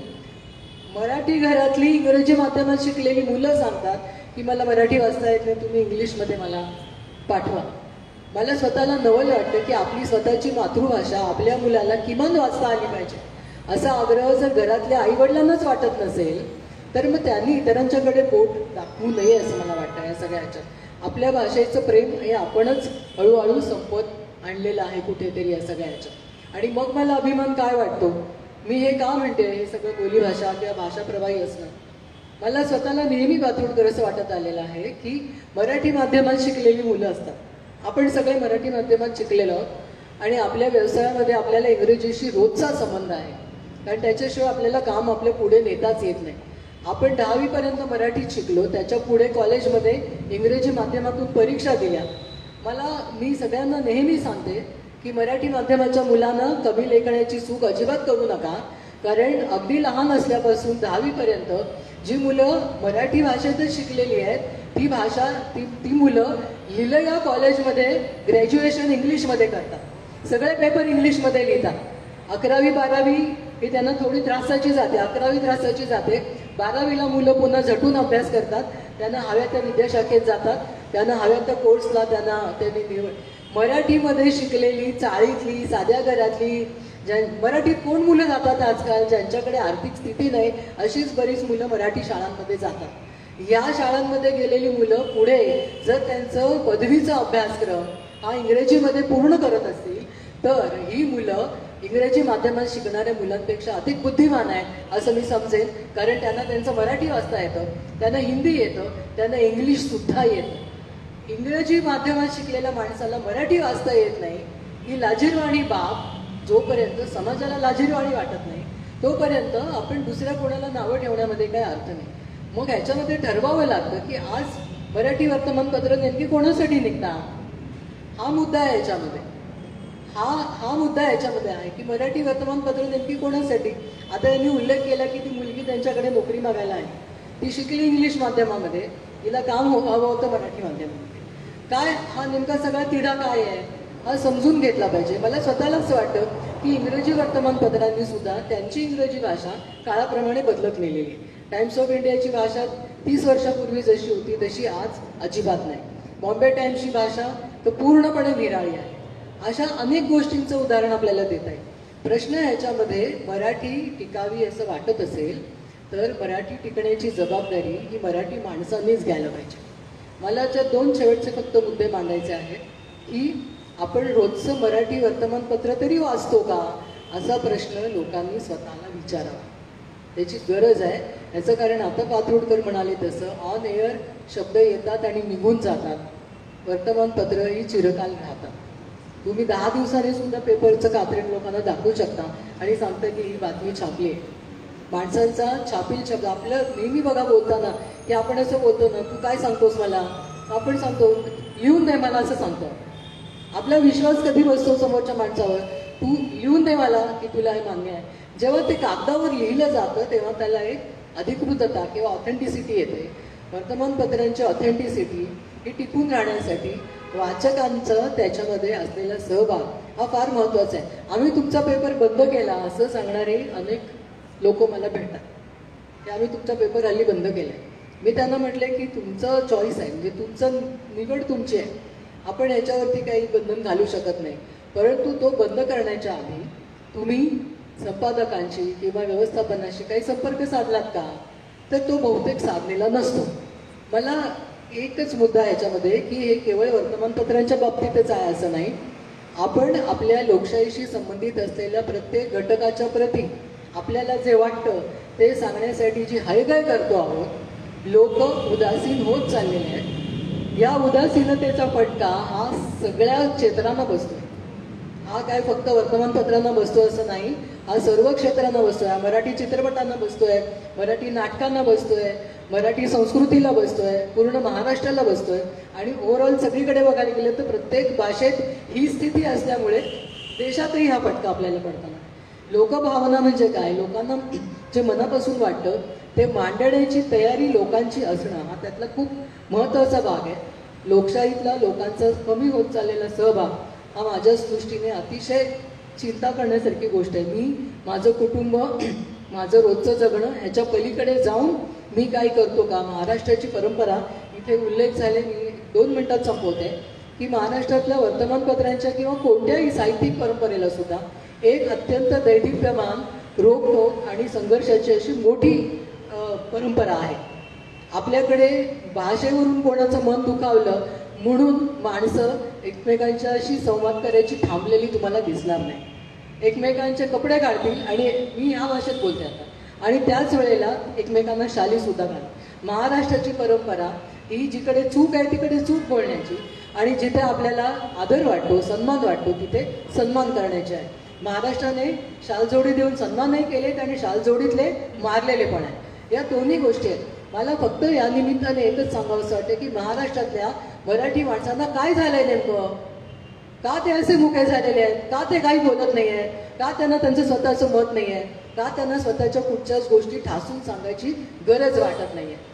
ज्या वेळेला आपण समोरच्याकडे बोट करतो की हे कुठेतरी चुकीच्या पद्धतीने चाललंय, त्यावेळेला लक्षात घ्यायला पाहिजे की माझंही काहीतरी चुकतंय. एका हाताने टाळी वाजत नाही, टाळ्या 2 हातांनी वाजतात. त्यामुळे मला या सगळ्याच्यामध्ये कळकळीने सांगावं असं वाटतं की हे सगळं टिकावं असं वाटत असेल, फुलावं, वाढावं, अधिक समृद्ध व्हावं, तर त्याच्यामध्ये वाचकांचा सहभाग हा अतिशय महत्त्वाचा आहे आणि तो मला दिवसेंदिवस कमी होताना दिसतो. आणि दुसरं एक शेवटचं जे मला अधिक चिंता करण्यासारखं वाटतं ते म्हणजे पत्रकारितेत नव्याने येणारी जी पिढी आहे तिचं वाचन अतिशय कमी आहे असं माझं स्वतःचं मत आहे. तर वाचनाच्याबद्दल वाद असू शकतात की काय वाचलं म्हणजे तुम्ही वाचक म्हणाल, अमुक पुस्तकं वाचली म्हणजे आम्ही वाचक आहोत, आम्ही हे वाचतो, आम्ही ते वाचतो. सध्या माणसं फक्त गुगल करतात. मी स्पष्ट सांगतो तुम्हाला, माणसं गुगल करतात.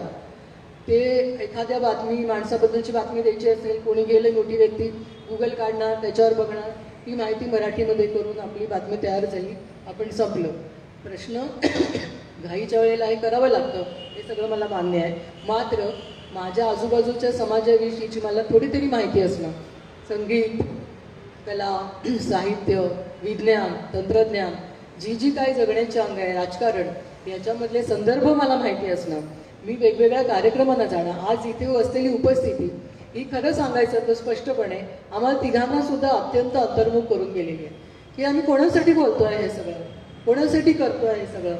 जे आज आमच्या खपाच्या बाबतीमध्ये आम्ही अनुभवतो की आम्ही जीव काढून रोज पेपर काढायचा आणि पुढे जे काय घडतं ते आम्ही बघतो. प्रश्न इथे सुद्धा आहे आणि मला असं वाटतं, आता मी गमतीने असं बोललो आयोजकांना की आमच्या तिघांमध्ये समजा एखादा सिनेमा नट असता तर तुमचं सगळं हे भरून गेलं असतं इकडचं सभागृह, मला बसायला जागा नसती, पूर्वी जास्तीच्या खुर्च्या मागवायला लागल्या असत्या आणि खुर्च्या वाढवायला लागल्या असत्या. प्रश्न याच्यामध्ये मला असं वाटतं की मी तुमच्याकडे टोलवते असं तुम्हाला वाटेल, पण ते करणं कोणीतरी गरजेचं आहे की जेव्हा आमच्याकडे एक बोट तुमचं असतं त्यावेळेला उरलेली 3 बोटं तुमच्या स्वतःकडे असतात, हे लक्षात ठेवा. आणि नवीन पत्रकारांना माझं एकच आहे की समृद्ध जगा, सगळं बघा, सगळं वाचा, सगळं अनुभवा. मराठी ही खूप समृद्ध आणि खूप चांगल्या साहित्याने नटलेली भाषा आहे. त्याचं वाचन तरुण मुलांनी, तरुण पिढीने वाढवणं हे मला आज खूप महत्त्वाचं वाटतं आणि त्याच्याबद्दल मी फक्त शुभेच्छा व्यक्त करू शकते या सगळ्यांच्या. नमस्कार. आपल्या कार्यक्रमाचा दुसरा टप्पा तर सुरू होतोय. आपल्याकडे आणखीन 15-20 मिनिट आहेत, पण त्याआधी आपल्याला एक रिवाज पार पाडायचा आहे, तो म्हणजे प्रमुख पाहुण्यांना सप्रेम भेट देणं.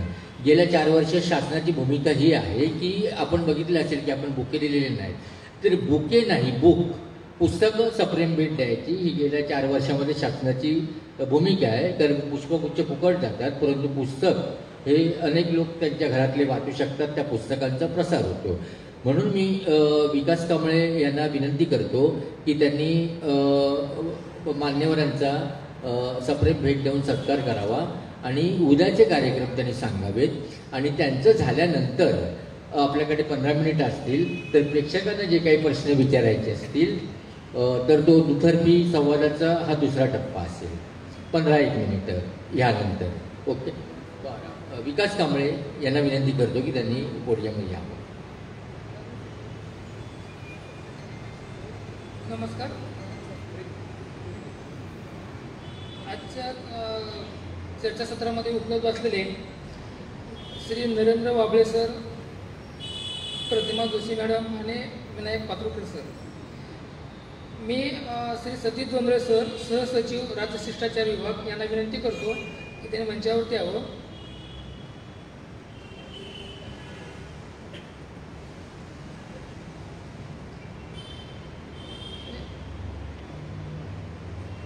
नरेंद्र वाबळे सर यांचा सन्मान करावा.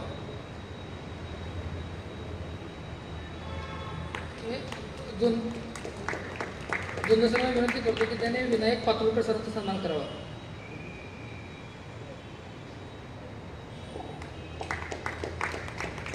जोंधळे सरांना विनंती करतो त्याने जोशी मॅडमचा सन्मान करावा.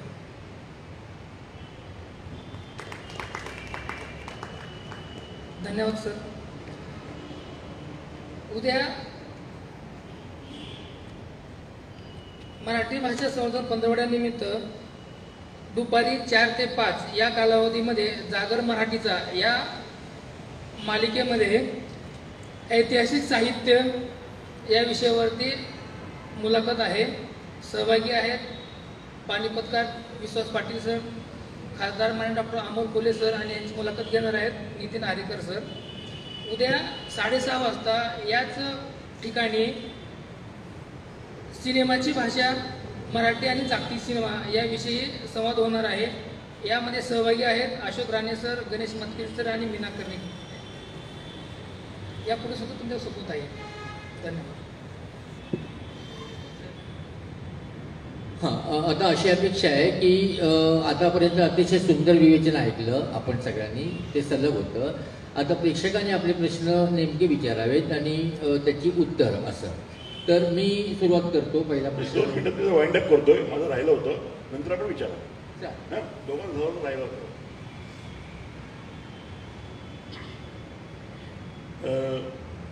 वेळ फार कमी, मी थोडं दाखवणार आहे, पण मी 1-2 मुद्दे ते बोलू इच्छितो की प्रतिभा जोशी आता जे म्हणाल्या की आपणच आई आपल्या मुलाशी इंग्रजीत बोलते, जी 2-3 वाक्य असतात सगळे इंग्रजी असतात, एखादा सुद्धा मराठीत असतो. मी त्याच्याशी सहमत आहे आणि हे आपण टाळलं पाहिजे. दुसरी गोष्ट मला आठवत आहे की 1997 साली आम्ही शिवसेना बाळासाहेब ठाकरे यांना भेटायला गेलो होतो मातोश्रीवर. मी तेव्हा मुंबई मराठी पत्रकार संघाचा उपाध्यक्ष होतो आणि एका कार्यक्रमासाठी त्यांना आमंत्रित करायचं होतं. आमचे अध्यक्ष होते वसंत शिंदे. आमचं पदाधिकारी शिष्टमंडळ त्यावेळी गेलो होतो त्यांना भेटायला आणि त्यावेळी नुकतीच रंगीत वर्तमानपत्र सुरू झाली होती आणि आम्ही बसलो असताना मला बाळासाहेबांनी अचानक प्रश्न विचारला की इंग्रजी वर्तमानपत्राबद्दल तुमचं काय मत आहे? नाही, माफ करा, रंगीत वर्तमानपत्राबद्दल तुमचं काय मत आहे? मी क्षणभर विचार केला, काय बोलणार, इतक्यात बाळासाहेब स्वतःच होणार आहे. मला असं वाटतं पानावर रंग उधळण्यापेक्षा बातमीचा रंग उधळले, भाषेचे रंग उधळले तर ते अधिक चांगलं. थोडक्या 2 वाक्यात बाळासाहेबांनी किती चांगलं सांगितलं होतं. आणि आता मग अशी पातुळकर जे म्हणाले की पूर्वी वर्तमानपत्र संपादक कोण हे लोकांना माहिती होतं, पण आता ते देखील कळत नाही. आपण काळात आचार्य अत्रे म्हटलं की मराठा, शिवनेर म्हटलं की शिवनेरकर वाबळे, नवाकाळ म्हटलं की निळभाऊ खाडिलकर, सकाळ किंवा नंतर लोकसत्ता म्हटलं की माधवराव गडकरी, किंवा एकेकाळी लोकसत्ता म्हटलं की विद्याधर गोखले, किंवा नवशक्ती म्हटलं की पुरा बेरे, साप्ताहिक सोबत म्हटलं की गवा बेरे. हे सगळे संपादकांमुळे ते परिचित होते, पण आता ती परिस्थिती राहिली नाही. तर मला असं वाटतं की भाषेला, तुमच्या विचारांना, तुमच्या लेखणीला फार महत्त्व आहे. आत्ता आपण बोललो की वर्तमानपत्र खप कमी झालेलं आहे. मी नेहमी आमच्या वितरकाकडून माहिती घेत असतो आणि ती माहिती धक्कादायक आहे. आमचे वितरक सांगतात की जर घरातला सिनियर माणूस कालावश झाला तर ते म्हणतात आता पेपर बंद करा. आम्ही सगळं मोबाईलवर बघतो, इंटरनेटवर बघतो, पेपर नको, पाणी बंद आहे तर पेपर बंद होतो.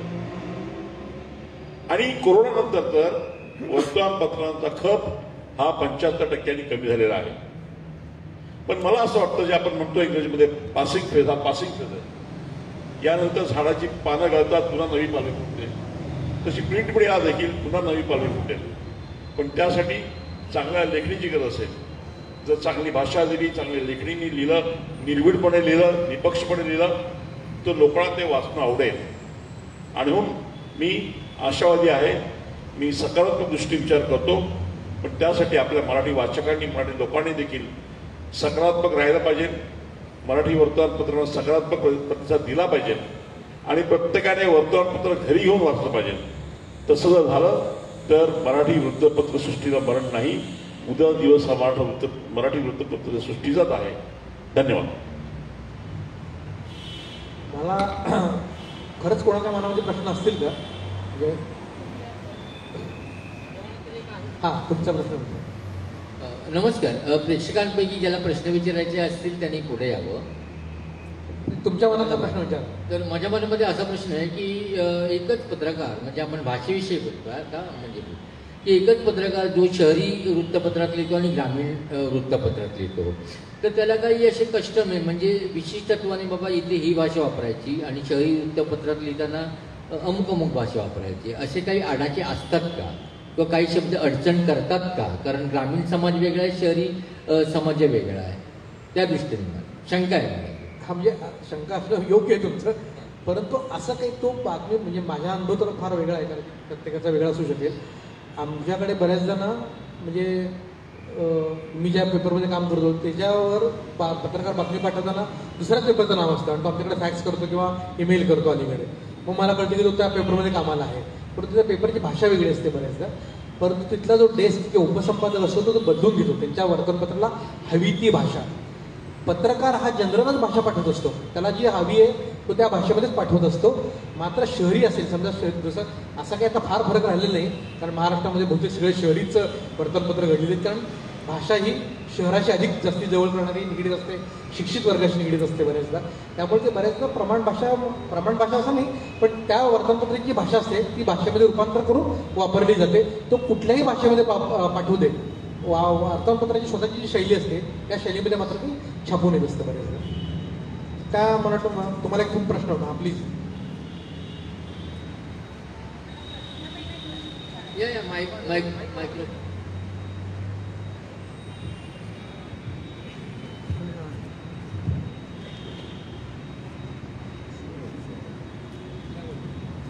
नमस्कार. मला तुम्हाला एक प्रश्न विचारायचा आहे, कारण तुम्ही म्हणालात की महाराष्ट्र हा रोगटोक आहे. तर तुम्ही म्हणता असं म्हणालात की जेव्हा तुम्ही आमच्यावर दोष देता तेव्हा 3 बोटं तुमच्याकडे असतात. माझे 2 प्रश्न आहेत. मी स्वतः मराठी माध्यमातून शिकले, गेली 20 वर्ष मी जपानी शिकवते आहे आणि जपानीमध्ये सगळं म्हणजे जपानमध्ये होते पण आणि काही इंग्रजी वापरलं जातं. पण जेव्हा माझ्या मुलीला शाळेत घालायचा प्रश्न आला तेव्हा खूप त्याच्यावरनं वाद झाला. मला मराठी माध्यमातच घालायचं होतं, पण माझ्या सासूबाईंनी आणि माझ्या नवऱ्याने मला एक प्रश्न विचारला की उद्या पुढे जाऊन तिने जर तुला हा प्रश्न विचारला की तू का घातलं नाहीस मला मराठी इंग्रजी माध्यमात, किंवा तिच्या मनात काही न्यूनगंड म्हणजे कॉम्प्लेक्स तयार झाला तर त्याचं तू काय उत्तर देशील, तो प्रश्न मला निरुत्तर करून घे. हा एक मुद्दा. दुसरा मुद्दा हा की काही महिन्यांपूर्वी कॉम्रेड रोझा देशपांडे यांचं निधन झालं. त्याच्या बरोबर 1 वर्ष आधी माझे वडील कम्युनिस्ट चळवळीशी संबंधित आहेत म्हणून सांगते. तर कुणीतरी कुठच्या तरी एका पेपरमधून आम्हाला फोन आला.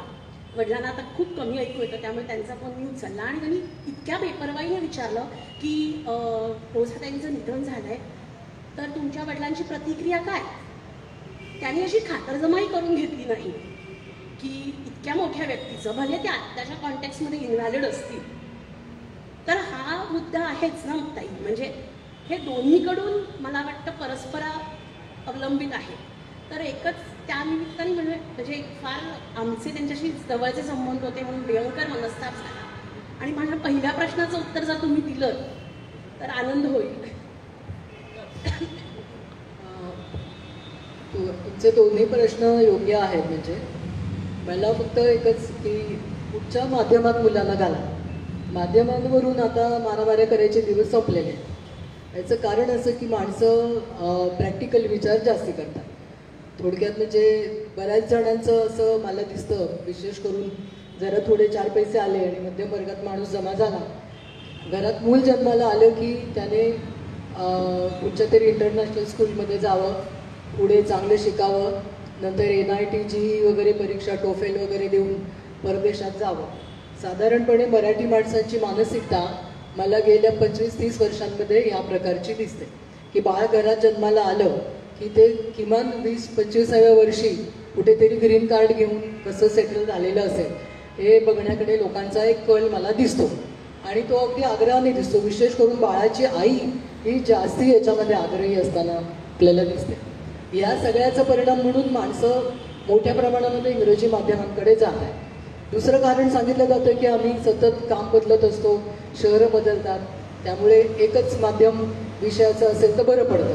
मराठी माध्यम अनेकांना अडचणीचं वाटतं. तिसरा भाग असा आहे की मी मगाशी म्हटलं तसं की अतिशय कनिष्ठ स्तरातलीच लोकं आता अलीकडच्या काळामध्ये मराठी माध्यमांच्या शाळेत जाताना दिसतात.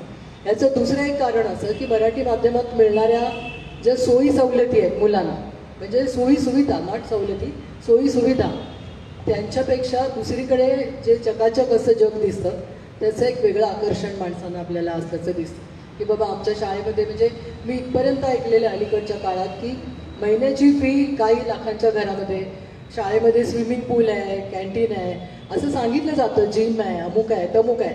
म्हणजे 5 स्टार अशा पद्धतीच्या ते साधारण वरची माणसं जे करतात म्हणजे उच्चभ्रू, त्याचं एक अनुकरण करण्याची पद्धत सर्वसाधारण लोकांमध्ये रूढ होते. आणि त्याच्यामुळे परिस्थिती असो नसो माणसं कुठेतरी मला असं दिसते की वेगाने एखाद्या चुंबकाच्या दिशेने जावं तशी या सगळ्या शिक्षण व्यवस्थेत वेगळ्या पद्धतीने जाताना दिसतात. ह्या सगळ्या ह्याच्यामध्ये तुम्ही म्हणता तसं घरातल्या एका दुसऱ्या व्यक्तीला अल्पमतात गेल्यामुळे फार पंचायत होते की त्यांना जरी किती तार्किकदृष्ट्या हे बरोबर नाही असं वाटत असलं. म्हणजे तुम्ही आता जपानचा उल्लेख केला, ज्या जपानमध्ये मातृभाषेला अनन्यसाधारण महत्त्व आजही आहे. म्हणजे इंग्रजी हे त्यांनी व्यवहार म्हणून स्वीकारलं आहे, पण स्वतःच्या भाषेकडे त्यांचं दुर्लक्ष नाही हे आपल्याला माहिती आहे. त्यांना दुभाषे द्यावे लागतात ती लोक इकडे जेव्हा येतात तेव्हा. आपल्या लोकांना दुभाषे देणं हा कमीपणाचा भाग वाटतो. इंग्रजी बोलता येत नाही एखाद्या व्यक्तीला, हा आपल्याकडे कमीपणाचा भाग समजला जातो. हा सगळ्या सामाजिक जडणघडणीचा भाग आहे असं मला वाटतं. याच्यात उपाय मला एकच दिसतो. मी मगाशी जो उल्लेख केला की जर आमची साध्या घरातली, चाळीत राहणारी, झोपडपट्टीत राहणारी किंवा सर्वसाधारण परिस्थितीतली मुलं 10वीपर्यंत मराठी माध्यमात शिकून सुद्धा पुढे उच्च शिक्षण इंग्रजी माध्यमात घेऊन त्यातली बरेच जण परदेशातही स्थायिक झालेले आपल्याला दिसतात या सगळ्या ह्याच्यामध्ये. तर यातला एक धडा असा की माध्यम कुठचंही निवडा, तुमच्या घरामध्ये जे अनुकूल वातावरण आहे त्याप्रमाणे आपल्याला पुढे जावं लागतं. परंतु आपण हे करू शकतो की मूल इंग्रजी माध्यमात जरी गेलं तरी त्याला आपल्या भाषेचा लळा राहील, आपल्या भाषेच्या बद्दल त्याला प्रेम राहील, त्याच्याशी घरामध्ये आपण आपल्याच भाषेत बोलू, त्याला वाचायला शिकवू. मुलांना पटकन वाचन करायची आवड लागते अशातला भाग नाही. अनेकदा त्यांच्याशी बोलावं लागतं, त्यांना वाचून दाखवावं लागतं, त्यांना काही गोष्टी सांगाव्या लागतात, काही गोष्टींच्या विषयी त्यांना एक कुतूहल निर्माण करावं लागतं. तर पालकत्व ही गोष्ट जी आहे त्याच्यामध्ये आपण जसं मुलांनी कराटेच्या क्लासला गेलं पाहिजे, नाचाच्या क्लासला गेलं पाहिजे, व्यक्तिमत्व विकास याला केला. आता हल्ली खूप मुलांना खूप ठिकाणी रिकामं ठेवतच नाहीत, मुलं सारखी कशात तरी अडकलेली असतात. आता ते चूक का बरोबर हा आजचा मुद्दा नाही आहे, पण जर मुलांना एवढं अडकवायचंच आहे आपल्याला तर मग त्या अडकवण्यातला एक छंद ही माझी आपली स्वतःची जी मातृभाषा आहे ती आपण टिकवून ठेवावी अशा पद्धतीने त्याला आपण तयार करू शकतो का. म्हणजे अस्खलित इंग्रजीमध्ये शिकलेला मुलगा किंवा मुलगीसुद्धा मला माझी मराठी ही माझी मातृभाषा आहे असं अभिमानाने सांगू शकेल, त्याला त्याच्यात वाचता येईल. आणि आपल्या मराठीमध्ये अनेक चांगली माणसं, विद्वान माणसं, संशोधक आणि वेगळ्या प्रकारचे विचार मांडणारी माणसं आहेत. याची ओळख पालकांनीच मुलांना करून देण्याची. मी जे मगाशी म्हटलं की लोक वाचत नाही, तो माझा म्हणण्याचा उद्देश हाच आहे. इथल्या तुम्ही कुठच्याही प्रकाशकांना विचारा, दरवर्षी अनेक पुस्तकं प्रकाशित होतात, अप्रतिम पुस्तकं असतात, लोकांपर्यंत ती जात नाही. साहित्य संमेलनांना 4-4 हजारांच्या मंडप भरतात, परंतु ते मंडप भरल्यानंतर पुढे काय हा पुन्हा प्रश्न असतो. पुस्तकांचे व्यवहार तेवढे होतात का, असं सगळं हे आहे. मला असं वाटतं की मार्ग काढू शकतो आपण या सगळ्या ह्याच्यातनं. मुलांच्या मनामध्ये आपल्या भाषेविषयीची आस्था, प्रेम आपण रुजवू शकतो. इंग्रजी माध्यमात राहूनही मुलं मराठीच्या जवळ राहू शकतात असं मला स्वतःला वाटतं. आणखी फक्त तुम्ही एक दुसरा प्रश्न त्यांनी विचारला होता की रोजा देशपांडेच्या निधनाविषयी. मला माहिती आहे तो म्हणजे उदाहरण मी वाचलेलं होतं, ऐकलेलं होतं. तुम्हाला त्याच्यापुढचं उदाहरण सांगतो. विंदा करंदीकरांना ज्ञानपीठ पुरस्कार मिळाला होता आणि अर्थातच मी ज्या वर्तमानपत्रात संपादक होतो तिथले मी सगळ्यात सिनियर साहित्यिक ज्याला साधारण कळतं त्या रिपोर्टरला मी पाठवलं होतं त्यांच्या घरी. विंदांनी दार बंद केलेलं होतं. ते म्हणले बाकीचे मीडिया येणार होता, थांबलं होतं. तिथे काय मी नाव घेते त्या चॅनलचं, पण एका चॅनलचीच मुलगी होती, अगदीच तरुण मुलगी, आणि तिची वेशभूषेवरनं कळत होतं की बाबा अगदीच तरुण आहे ती सगळ्याच बाबतीमध्ये. आणि तिनं आमच्या पत्रकारांना विचारलं की विंदांचं काय कॉन्ट्रीब्युशन आहे, आणि ती प्रतिक्रिया घालायला आली होती. आता ही परिस्थिती आजच्या पत्रकारांची आहे, ही वस्तुस्थिती आहे. परंतु आता प्रतिमाताने खूप छान सांगितलं. तुम्हाला मी सांगतो फक्त जातं उदाहरण, शेवटचं उदाहरण असेल मला माहीत नाही पुढे. अनिल काकोडकर आता साहित्य संमेलनाचे नारळीकर अध्यक्ष होणार आहेत ते आपले विज्ञान. ही अनेक म्हणजे गडकरी असतील किंवा सगळी प्रमोद महाजनसारखा जी मराठीमध्ये विचार करतात, मराठी भाषेमध्ये विचार करणारी मंडळी आहे. आणि असती अगदी सर्वोत्कृष्ट ज्याला सर्वोच्च यश म्हणतो आपण, अशी त्यांच्या आयुष्यामध्ये त्यांनी मिळवली ना. आणि सगळ्यात शेवटचं उदाहरण अलीकडचं तुम्ही सगळ्यांनी घरामध्ये उदाहरण द्यायला पाहिजे की मराठी सोलापूर जिल्ह्यामध्ये पराठवाडा, बार्शी तालुक्यामध्ये पराठवाडा इथला देसले नावाचा गुरुजी मराठी मुलांना शिकवतो आणि युनेस्कोचा 7 कोटीचा पुरस्कार ते अख्ख्या भारतामध्ये जगामध्ये त्याला मिळालेलं आहे. हे मराठी भाषेचे यश आहे. ही उदाहरणं जर आपण मुलांना द्यायला लागलो तर मला असं वाटतं की मराठी भाषेला मरण नाही आहे नक्की, आणि मराठी भाषेचं नक्कीच संवर्धन ज्याला म्हणतो आपण होऊ शकेल. अर्थात हा आपल्या एकमेकांमधला संवादाचा भाग आहे, आणि तो संवर्धन कसं होईल, जशी आमची जबाबदारी वर्तमानपत्र म्हणून आणि मीडिया म्हणून किंवा माध्यमं म्हणून, तशी आपल्या सगळ्यांची जबाबदारी आहे. हे मला असं वाटतं ह्या सूत्रात, कारण हा विषय असा आहे ना की अखंड आपण बोलत राहूया, कधीच संपणार नाही का, कारण आपण रोज आयुष्याचा विषय आहे, आपल्या रोजच्या भाषेचा जगण्याचा विषय आहे भाषा ही. त्यामुळं हा विषय कधीतरी संपणार नाही, परंतु कुठल्या तरी एका टप्प्यावर आपल्याला ही भाषेची चर्चा थांबवावी लागेल. मात्र आमची जबाबदारी आहे, जशी आता प्रतिमाताई किंवा वाबळेजींनी सांगितलं की लोकांची पण जबाबदारी, वाचकांची पण जबाबदारी, तशीच वर्तमानपत्राचा घटक म्हणून त्यातला ती आमची पण जबाबदारी आहे. ज्या दोघांनी जर जबाबदारी पाळली तर मला असं वाटतं की मराठी भाषेला, उत्तम मराठी भाषेला नक्की मरण नाही. प्रेक्षकांपैकी आणखी कोणाचे काही प्रश्न आहेत का? ठीक, आपण पुन्हा एकदा मान्यवरांचे आभार मानतो आणि हा कार्यक्रम इथे साजरा होत आहे असं जाहीर करतो.